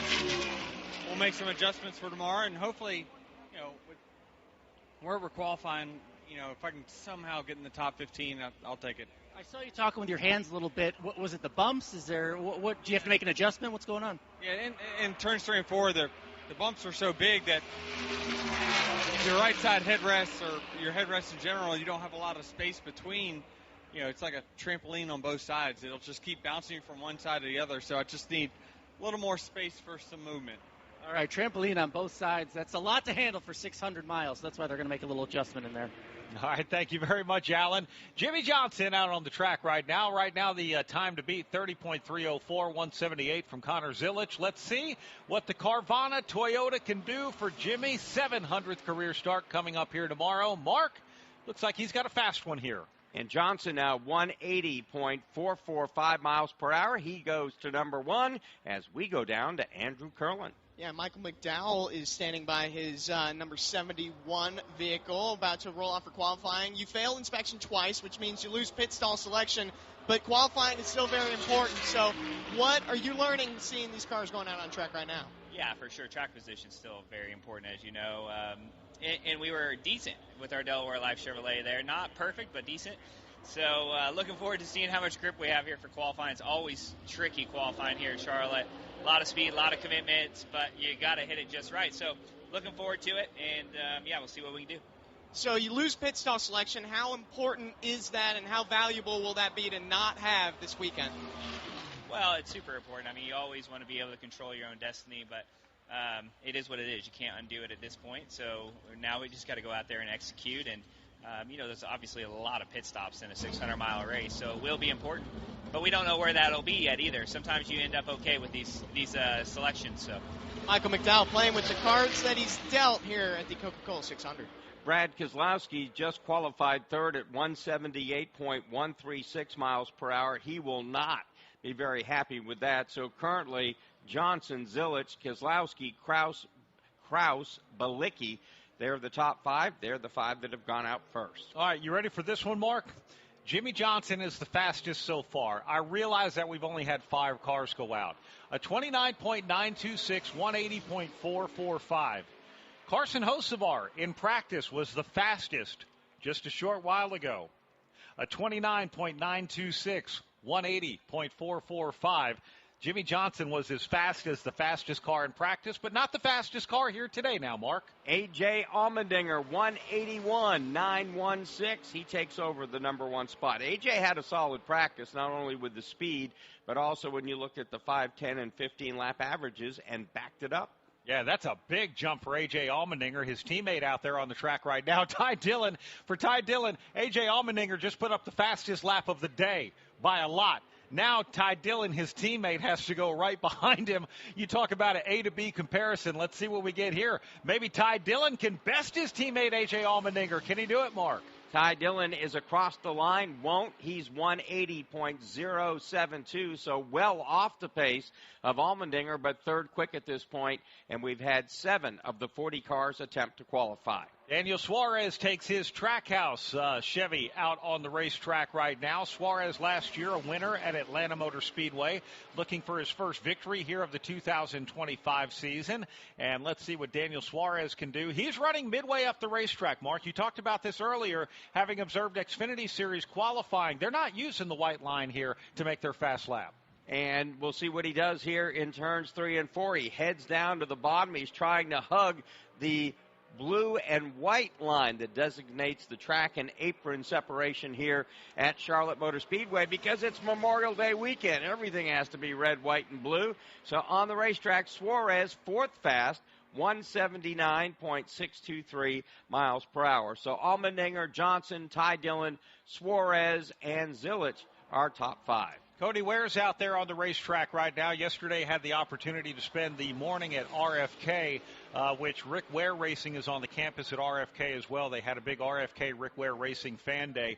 A big crowd out there. RFK was able to make an announcement with the sponsorship, and RFK had all of their racing vehicles on display. They don't just run in NASCAR. They run in the Cars Late Model Tour. They run in NHRA Top Fuel Drag Racing. Clay Milliken with the Wally this year. They run in Flat Track Motorcycle. They run in World Supercross. A lot happens there out of the Rick Ware Racing shops. And it's amazing to look at what they've done over on the NHRA side. I mean, they've really done a nice job over there. And I think they surprised a lot of folks over there when they grabbed a Wally. I think they did, too. And occasionally run in sports car. They've run in Indy car before. But Cody Ware out there on the racetrack, he was 7th quick. Up next is the legendary number 43 Legacy Motor Club. Eric Jones behind the wheel of that Toyota, trying to make some big things happen with a really nice Memorial Day weekend patriotic paint scheme as we honor and remember. Let's see what Eric Jones can do here. Again, they were very wide and high in turns 1 and 2. Jones right back to the bottom in 3 and 4. That seems to be what everybody is trying to do at this point. Now lets the car drift out to the safer barrier, takes a little left-hand turn, and across the line, Jones is going to be 5th fast at 179.402 miles per hour. A.J. Allmendinger, the fastest lap of the day so far, 181.916. Jimmy Johnson, Ty Dillon, Daniel Suarez, Eric Jones round out the top 5 as we have just qualified 25% of our field here at Charlotte. You ever try fixing your car and realize you're missing that one part? Yeah, been there. That's why eBay's my go-to. They've got millions of parts, guaranteed to fit. I'm talking brake pads for when yours have seen one too many miles of stop and go. Oil filters, because you don't mess around with your engine care. Even got this cold air intake on my watch list. I might just go for it. To keep the ride cool and your DIY streak hot. Find all the parts you need at prices you'll love. Guaranteed to fit every time. eBay. Things people love. Eligible items only. Exclusions apply. Hi, I'm PRN's Alexa.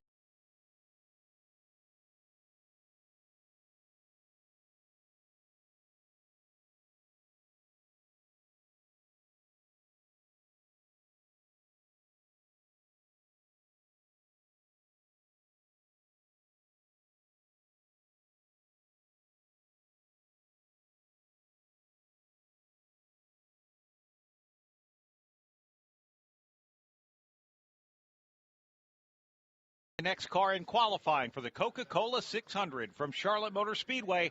This is PRN, the Performance Racing Network. It's hard to believe in this day and age in the United States of America that children are hungry. Our time on this planet is short. We have to give back to those in need. Every child has a chance, no matter what obstacles they may encounter.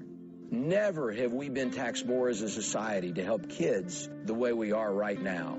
At Speedway Children's Charities, our mission is simple. Help every child we can. Because all children deserve joy and hope and love.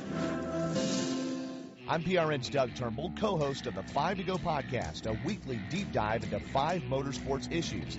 Devin Kupka gives the Gen Z view. One thing that I've never seen before, when the cars got 4 wide, everybody stood up cheering. And championship-winning mechanic Dan Elliott leans on his decades in the garage and promoting. Unless everybody is aware of the rules, then no, it's not fair for everyone. Listen to the 5 to Go podcast on GoPRN.com and subscribe on Apple and Spotify.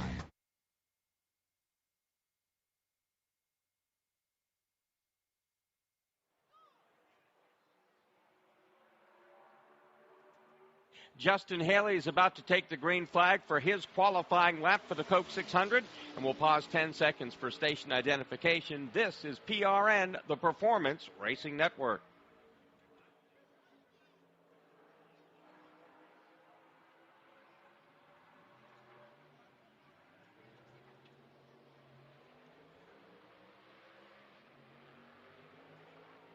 They just rolled the Ally Chevrolet onto the grid for his qualifying lap to come. Let's go hear from the driver with Andrew Curlin. Yeah, Alex Bowman has 2 poles this season, looking for 3rd. The last couple of races I know haven't gone your way, so how do you turn your luck around this weekend at the Coke 600?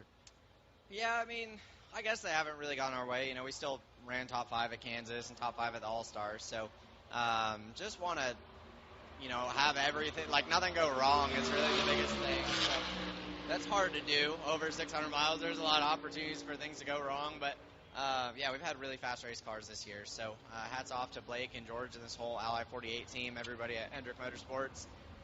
Little sketchy to drive today so far. It's been really loose and bouncing the back of the car, really out of the racetrack. But we'll get her tuned up for 600 miles tomorrow night, see where we stack up here in qualifying, and go from there. You talked about not wanting to have anything go wrong. I've heard the word smooth race all weekend long, so how do you execute that plan? I think if there was a cut and dry answer, then all of us would figure out how to do it. It's never easy. There's just so many things that can go wrong, so many things outside of your control that can affect your day. So try to be on the right side of all of that. So that's a little bit of luck, but from there really just executing, not beating yourself, not making dumb mistakes, and putting all the pieces together. Well, Alan Cavano, a lot of variables, both internal and external, for these drivers and teams. And Andrew, good news, bad news for Kyle Busch and crew. Good news is, if you're a Kyle Busch fan, he is out here in the qualifying line. The hood is down. They have left the pit. They have pushed into line. They will attempt to make a qualifying lap. I quickly talked to his crew chief, Randall Burnett, and said, hey, did you fix it? And it was a kind of a shoulder shrug to say, we hope so. They replaced the power steering pump. The only way to find out if it indeed is fixed, and that was the problem, is making this qualifying lap. So we will know a little more after he makes this lap. But, hey, better now than tomorrow at the start of the Coke 600. We'll see what happens with the 8 car. So coming up to speed, turn 3, 4, going to be very important to Kyle Busch whether or not he stays on the gas the rest of the way. Yeah, I'm pretty sure we know Kyle Busch, and he'll stay on the gas if he thinks that car's going to hold. The question is, again, Kyle Busch is one of those drivers who will show us from time to time that he is always pushing it to the limit because he occasionally pushes it over the limit, and good thing for them. They're at least going to have a little bit of control of their destiny when it comes to pit selection. They are going to have to start from the back because of all those adjustments, but you have a little bit of light at the end of the tunnel before you run 600 miles. And Kyle comes into this Coke 600 just 7 points below the bubble. On the bubble, Ryan Preece. Again, Kyle Busch 7 points below it. John Hunter Nemechek minus 17. Carson Hocevar minus 23. And then you look at Austin Dillon, Zane Smith, Todd Gilliland. They're all minus 24. So there's a big stack of cars right there that could possibly make a move into the top 16. We'll have to see. Let's go down to Andrew Curlin. Yeah, Kyle Larson is the man of the weekend running the double, the Indianapolis 500, Coke 600. So how do you recalibrate your brain going to and from IndyCar and NASCAR? I think it's not hard to do if you weren't at Charlotte. Charlotte's really bumpy and slick, and kind of got our hands full out there. So practice was difficult to have the confidence to know how to push it. But we'll see. I don't really know what to expect here in qualifying. Trying to watch as closely as we can here and try to be able to predict how hard to run here when I go out. All eyes are going to be on you tomorrow, rolling off 19th in the Indianapolis 500. How are you feeling about the day, because it's one sleep away? Yeah, I feel good about things. Ready to go, honestly. Just it's a long couple weeks there, and this week kind of slows down. So then you just get really anxious to get to race day. So happy to be here with the Cup team, with the HinderCars.com Chevy, and hopefully we'll execute a good qualifying session here, and you'll get a good starting spot for tomorrow, good pit stall selection, and then you'll have 2 good races. Kyle Larson anxious to get to race day, and that's the big thing. It's one day away for driver number 5. Alan. And I'm with Ryan Preece, who was looking at the data of qualifying on his phone. You are so surprised at something. What is it? Well, yeah, historically or usually the track picks up as the rubber gets picked up throughout qualifying, and we haven't really seen that right now, so it's not making me as excited as I was coming into qualifying going late, but I'm sure, as we go and maybe hopefully some more cloud cover, it'll help. But, this Irish Spring Kroger Ford Mustang's pretty stout, and, I feel good about it. Qualifying's one thing. You want to start as good as possible, but it is 600 miles. What'd you learn about your car in practice? I know it was only 25 minutes, but preparing for a race that long. I think our balance is pretty close, just some little odds and ends that we're going to do overnight and get it a little bit closer, because I think you're going to need a good car in the long run tomorrow. The short run's not really going to pay anything. All right, Ryan Preece going out to qualify. He had some fun, guys, on social media this morning. Remember last week at the All-Star race, he missed where the choose cone was, and it cost him a shot at the $1 million. Well, this morning, if you look at his social media, he was out there on the track with a bar of his sponsor, Irish Spring Soap, showing everybody exactly where that choose V is out there on the track. So certainly Ryan Preece knows for tomorrow. Making sure it was spring fresh clean, I guess, to be able to see it. Let's give you a rundown. We've had a number of guys qualify as we got those updates from pit road. A.J. Allmendinger, currently the quickest at 181.9. Oh, trouble. Carson Hocevar loops it around coming out of turn number 4, keeps it off the wall, goes through the Roval front stretch chicane portion. But for Carson Hocevar, this is not going to be a good lap for him, obviously, in that number 77. Fastest in practice earlier today. Hocevar right now is going to be at the bottom of the speed chart when it comes to qualifying, and he actually gets off the track on the Legends car track because we have another car out there making his qualifying run. It happens to be his teammate, Michael McDowell. Wow, that was a big-time save for Carson Hocevar. He lives to fight another day with his primary car, but 149 miles per hour, so he's at the bottom of the deal. Again, let's give the rundown. And again, we'll pick up McDowell first, and we'll see where he comes in. McDowell working his way through turns 3 and 4 right now, letting the car drift up just a bit. This is where Hocevar had the problem. He gets through there safely, and across the stripe, Michael McDowell, he is going to be 4th quickest so far here in qualifying for the Coke 600. Again, A.J. Allmendinger on top. 181.916 is what everybody is shooting for. Ty Gibbs is 2nd. 3rd is Justin Haley. Michael McDowell, we just mentioned at number 4. 5th, Jimmy Johnson. 6th is Ty Dillon. Denny Hamlin 7th. 8th, Daniel Suarez. 9th, Eric Jones. Currently 10th is Cole Custer. And on the racetrack right now, this will be the end of the first half of qualifying. The first half of the cars out there attempting to make a run. Former Coca-Cola 600 winner Austin Dillon. Very special patriotic Bass Pro Shop scheme as we honor and remember here in this Memorial Day weekend. And Austin Dillon now coming off of turn number 4. Let's see if he can crack into the top 10 or maybe higher. So his Winchester Chevrolet, 9th quick, as he pushes Cole Custer down to 11th. Looking at the rest of the rundown now, Shane Van Gisbergen currently 12th, Riley Herbst 13th, 14th, Bubba Wallace, Connor Zilic 15th, 16th, Brad Keselowski, Cody Ware 17th, 18th, Derek Kraus, 19th, Josh Bilicki, 20th, Carson Hocevar. We work hard to keep our cars looking great on the outside, but engine components need our attention too. That's where you can trust Z-Max Micro Lubricant to disperse carbon buildup in your engine and fuel system to keep your car or truck running at its peak. By soaking into the metal of your engine, Z-Max Micro Lubricant improves performance, extends engine life, and reduces emissions. Trust the many customers who've said, "Thanks for saving my engine." Find out more at zmax.com or follow us on Facebook and Twitter. The speed, the drama, the only NASCAR race in California. The Toyota Save Mart 350 NASCAR weekend rolls into Sonoma Raceway July 11th through 13th. 3 days of high-speed thrills, edge-of-your-seat action, and family fun in the heart of wine country. Bring the whole family. Kids tickets start at just $10. Don't miss NASCAR's biggest stars battling for victory. Get your tickets now at SonomaRaceway.com. This is NASCAR. This is California. This is Sonoma. When we come back, Kyle Busch will make his first lap of the weekend after not being able to practice earlier. From Charlotte, this is PRN, the Performance Racing Network. Our planet is home to some of the most amazing creatures you could ever imagine, from the biggest bears to the smallest birds and everything in between. If we want our kids and their kids to experience the magic of wildlife that we have today, it's on us to step it up and take action. You can make a difference. Learn more about wildlife conservation in your area and how you can help. This is Eli Wenders. Let's make sure our wildlife is around for generations to come. Y'all take care of the earth and it'll take care of us. This message is courtesy of the United States Air Force. The speed, the drama, the only NASCAR race in California. The Toyota Save Mart 350 NASCAR weekend rolls into Sonoma Raceway July 11th through 13th. 3 days of high-speed thrills, edge-of-your-seat action, and family fun in the heart of wine country. Bring the whole family. Kids tickets start at just $10. Don't miss NASCAR's biggest stars battling for victory. Get your tickets now at SonomaRaceway.com. This is NASCAR. This is California. This is Sonoma.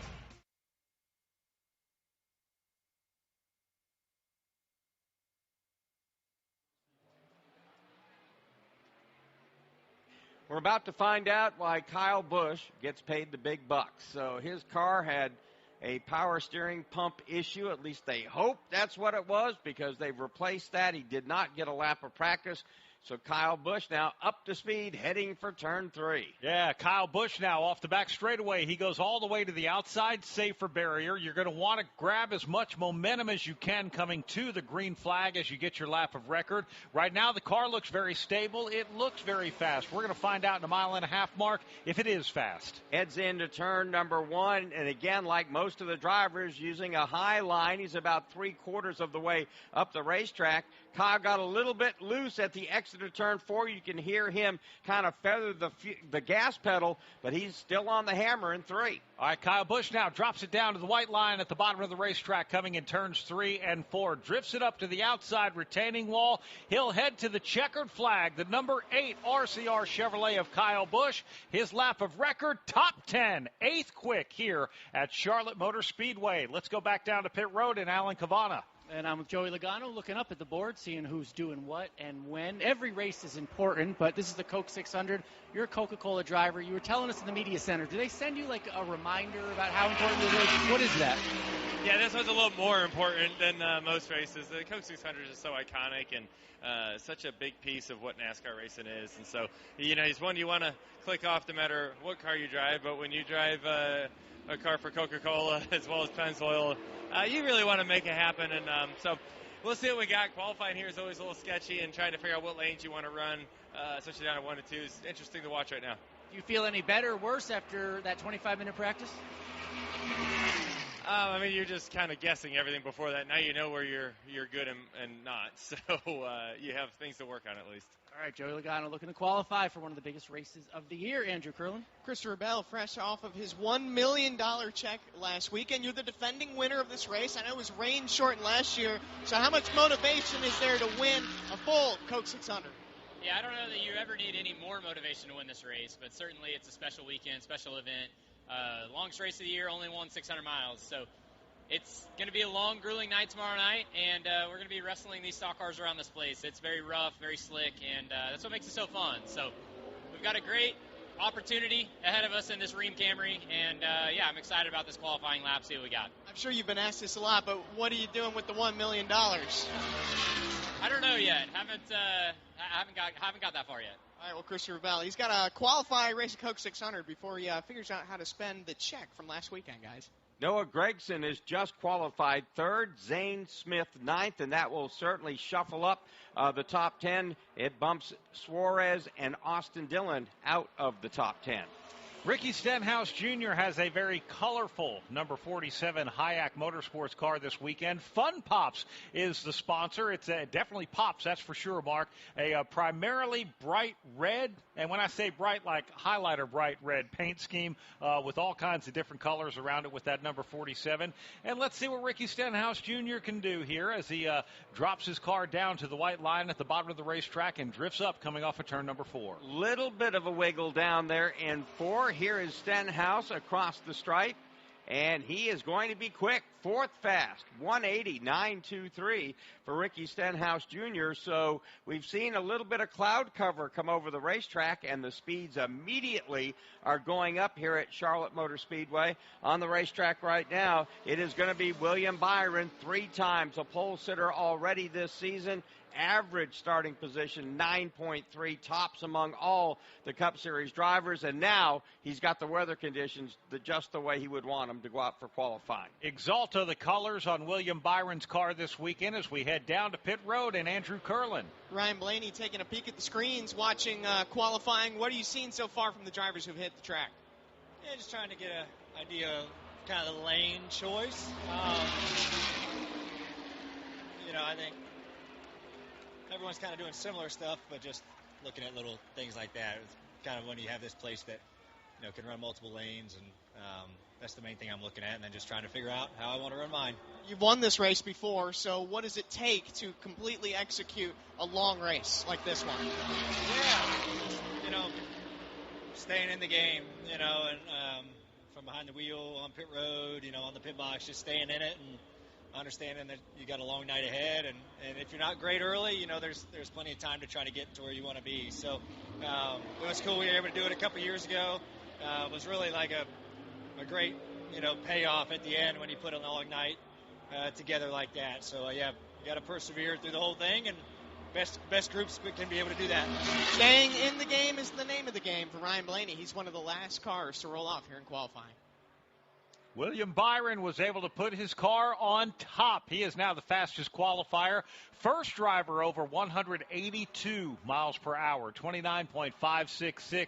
Second quick, A.J. Allmendinger is 181.916. So for Byron, 0.7 of a mile per hour faster with that lap. Still well below Ty Gibbs from a year ago. He ran nearly 184 at 183.955, but I think the conditions are getting better. Again, this overcast, all of a sudden, boom, speeds are up. Hey, we saw Tyler Reddick earlier late in practice. Wow, he's right up against, if not up against, the outside safer barrier on his warm-up lap. Actually, this is his lap of record. Let's see what that does for him, riding so high in 3 and 4. 6 quick for Tyler Reddick. Mark, I would believe it if Tyler got out of the car and says he hit the wall. I would also believe it if he said he was about the width of a piece of paper between his car and the wall. I think there was just a whiff of smoke there as we look at the replay. So he definitely kind of nicked it going by, but he never lifted. That is for absolute sure. So William Byron currently number 1. A.J. Allmendinger second. Ty Gibbs is third. Noah Gregson fourth. Ricky Stenhouse Jr. 5th, 6th Tyler Reddick, Justin Haley 7th, 8th Michael McDowell, 9th is Jimmy Johnson, and 10th is Ty Dillon after 27 of 40 drivers have qualified. And here's the 28th, and that is Chris Buescher. He's got that number 17 bodyguard by Fastenal Mustang Dark Horse out there. Chris Buescher goes to second quick. Also over 182 miles per hour, 182.063. We heard his teammate Ryan Preece hopeful that the track was going to speed up late in qualifying. Ryan Preece has a great draw in the metric this week. Still a few cars before he goes out. This could bode well for him. Absolutely. And again, among the cars that we have still to go, Chastain will not run, but John Hunter Nemechek is on the racetrack now. Still to go, Chase Elliott, Austin Cindric, Ryan Preece, Joey Logano, Josh Berry, Chase Briscoe, Alex Bowman, Ryan Blaney, Christopher Bell, Kyle Larson set to go last. John Hunter Nemechek, the last 2 points paying races on the schedule. 8th at Texas, 10th at Kansas Speedway. His Toyota takes the checkered flag and goes up to 4th quick for John Hunter Nemechek and Legacy Motor Club. So again, the Legacy Motor Club Toyota's pretty quick. He's number 4 right now. Johnson at number 10, or rather number 11. Yeah, not too bad. Not too bad at all for them. Eric Jones is 18th to round out the Legacy Motor Club cars. Chase Elliott has got that Napa number 9 out there on the racetrack right now. He's making his lap of record. 1 and 2, he goes to the outside safer barrier before hitting the back straightaway. Halfway through this lap, let's see what kind of speed he can have, Mark. He was right up against the wall in turns 1 and 2. A very high line at 3 and 4. He is midway up the racetrack, not trying to hug the apron as he works his way out of turn 4. Here's Chase Elliott. He streaks across the line, has wrapped up his qualifying in 14th currently. Wow, that one a rough lap for Chase Elliott after seeing his teammate William Byron go all the way to the top. We still have 2 more Hendrick cars to go out with Alex Bowman and Kyle Larson. They're 4th to last and last respectively. But on the racetrack right now, he's already been to victory lane this year. Austin Cindric taking that number 2 Team Penske car around. And again, way up the racetrack, higher and higher these cars are going on their qualifying lap. Here at Charlotte down there in turns 1 and 2. Some, however, hugged the line in 3 and 4. The last car, Chase Elliott, stayed up the racetrack. Cindric will try to stay on the bottom, now letting the car drift up at the exit of turn number 4. Now a hard left as he crosses the stripe, ends his qualifying run, and Cindric is going to be 10th quick. Not bad at all. So we'll see what happens with the rest of the Team Penske cars as well, as we still have Joey Logano, who's going to be rolling here shortly, as well as the 21 Wood Brothers car of Josh Berry. And we heard from Ryan Blaney. He still has yet to go out. But right now on the racetrack, our next qualifier to run, Ryan Preece. He wanted to go out late. He got that wish based on performance. And now let's see what he can do making a fast lap. Preece now motoring down the back straightaway here at Charlotte Motor Speedway. One of the more pleasant surprises so far this season. Brand new team with RFK Racing, and Preece has been performing very, very well. Here he is now out of turn number 4, trying to take the number 1 spot away from William Byron. Will he do it as he crosses the stripe? Answer, no. 21st quick at this point for Ryan Preece, and at this point we've had 32 cars qualify. And just a few more to go. 40 cars are going to start the Coca-Cola 600. That's a maximum field. Joey Logano is our reigning series champion, part of the Coca-Cola racing family of drivers, and would love to be able to hoist this big trophy above his head. Logano already a winner this year as well in defense of that championship. He takes the high line through 1 and 2, Mark. Again, I don't know. I've never really seen him go this high in qualifying, at least not lately.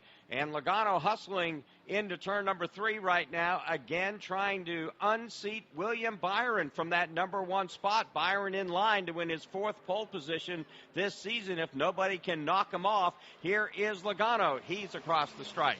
Texas winner Joey Logano, not in the top 10. He is 12th quick on the racetrack right now. So Joey Logano, after his qualifying lap, 12th fastest. Now another car built out of that Team Penske shop up in Mooresville, North Carolina. It's the Wood Brothers number 21, Las Vegas Motor Speedway winner, Josh Berry on the clock now for his qualifying attempt. Berry also a very strong car at Texas. He learned a very hard lesson wrecking that car while in the lead. Here he is again riding the wall in turn 2. Now hard on the gas. Down the back straightaway, Josh Berry for the Wood Brothers into turn 3. Josh Berry now drops it down to the white and blue line. That's the way it's delineated here between the apron and the 24 degrees of banking at Charlotte Motor Speedway. Comes off of turn number 4, goes underneath the checkered flag. Let's see what Berry can do. Josh Berry is going to be 14th quick. And now there's just 4 more drivers left to try to take away the number 1 spot from William Byron. All right, here we... Actually 5, I'm sorry. Here we see on the racetrack right now, Chase Briscoe. Joe Gibbs Racing has had some fast Toyotas here. Bass Pro Shop special patriotic paint scheme for Memorial Day weekend as well. Chase Briscoe takes his car up into turns 1 and 2. And up the racetrack he goes, although not quite as high as a couple of other cars we've seen here just momentarily. And Briscoe again chasing that car into turn number 3, trying to get back down to the white line. Chase Briscoe, who has won the pole position this year at Daytona, works his way down to the line, has completed his run for the Coke 600 pole position. Oh, and he goes all the way to the top, 182.852 miles per hour for Chase Briscoe. He's won the pole for one Crown Jewel event, the Daytona 500. We're just a few cars away from finding out if he can win the pole for the next Crown Jewel event, the Coca-Cola 600. But this next car, Alex Bowman, might have something to say about that one. So Alex Bowman works his way to turn 1. Chase Briscoe, the 19 car for Joe Gibbs Racing, has quite a legacy in the Coke 600, so it'll be fun to watch that car take the green flag tomorrow. It may be from the pole position unless somebody can knock him off. It's got to be Bowman, Blaney, Bell, or Larson. Man, it's going to be good. And you bring up that 19 car, Carl Edwards, Martin Truex Jr., both victors of this race here in that car as well. But now Alex Bowman in the 48. This is the one that's won so many of them before him with Jimmy Johnson. Can Alex Bowman do it? No, he can't. He is 8th quick at this point. So, again, our current front row, Chase Briscoe, William Byron. So Chase Briscoe has denied Byron his 4th pole position of the season. Now, across the stripe, taking the green flag, it's Ryan Blaney. Ryan Blaney takes the body armor colors all the way up to the outside safer barrier in turns 1 and 2. That seems to be the way the drivers are preferring here in qualifying. He points it straight down the back straightaway. The Team Penske cars have not been great in qualifying. Blaney, a former winner of the Coca-Cola 600, can he buck that trend? He's in turn 4. He is right down on that blue line that marks the apron and the racetrack separation. Here he is now across the stripe.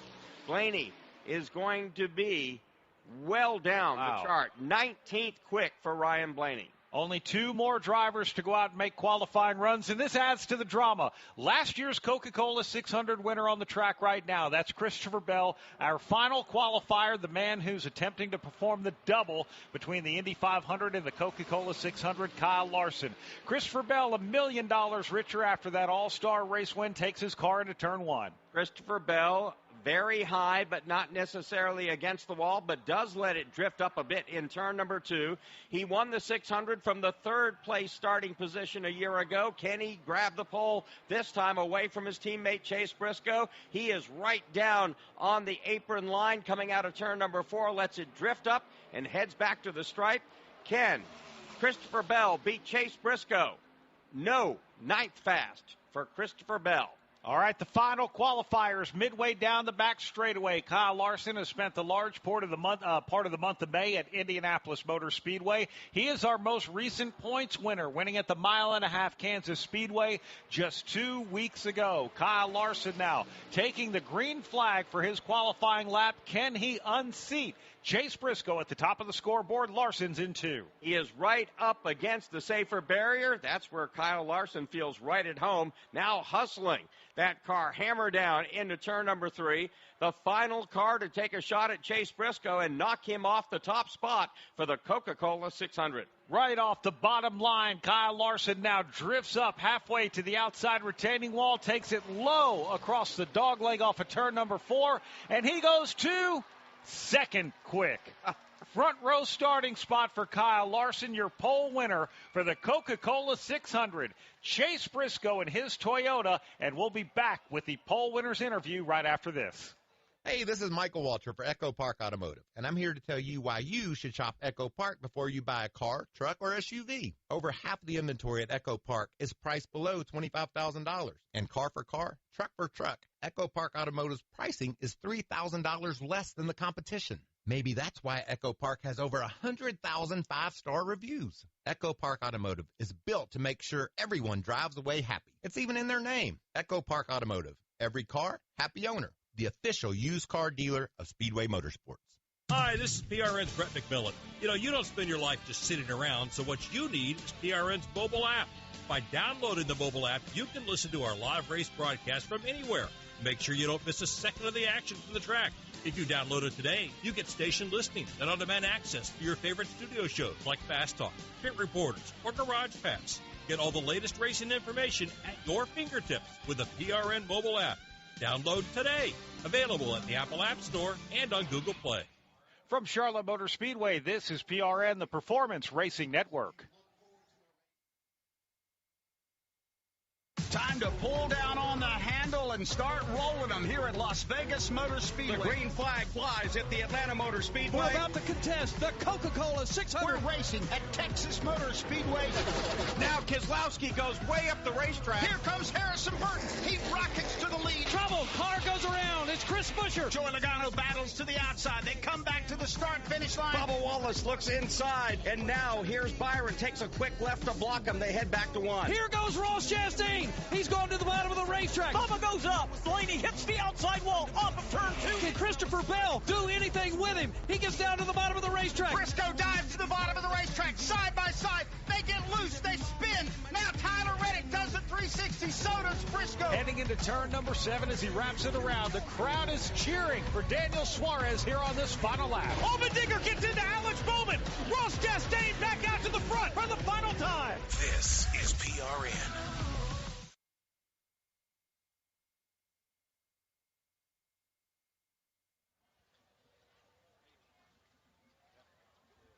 Back here at Charlotte Motor Speedway with the pole sitter and lots of high fives going around for Chase Briscoe. This is truly a team effort, your second pole of the year. How does it feel to start out front in a crown jewel race, the Coke 600? Yeah, it's definitely nice.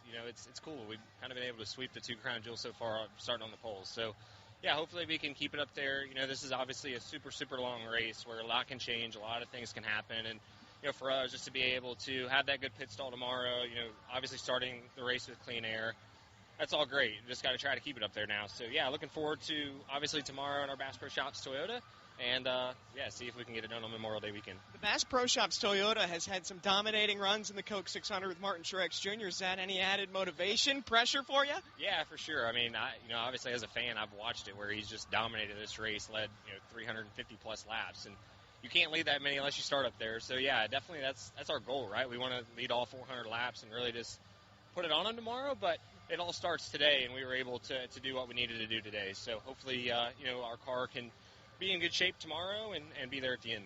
Chase Briscoe hoping to dominate the Coke 600 tomorrow. It's going to be a fun one to watch, guys. And you'll have a great pit stall down there towards turn number 1, the very first one I'm sure they will select. second this season, third for the career for Chase Briscoe. And Kyle Larson will join him on the front row for the Coca-Cola 600, which is going to be very exciting to watch for sure. We're going to be back in 30 minutes. Ross Chastain will join us as our guest analyst for the BetMGM 300 NASCAR Xfinity Series race. That starts at 4 o'clock Eastern Time. Tomorrow, the Coca-Cola 600 broadcast. We go on the air 5 o'clock Eastern Time here on the Performance Racing Network. Want to say a big thanks to our pit reporters, Andrew Curlin and Alan Cavana. Our engineers, Harold Hamrick, Bill Parrott, Ben Blevins, our race director, Laura Beth Barnhart, sales and marketing, Jerry Horn, David Stiles, Barry Roach, Alexis Erickson, Caleb Whistler, and Hank Lee. Production is Kent Bernhardt. For Mark Arrow, my name's Brad Gilley. We will see you for the BetMGM 300 coming up less than 30 minutes from now. Qualifying from Charlotte Motor Speedway has been an exclusive presentation of PRN, the Performance Racing Network.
That's us all done then for the Cup Series.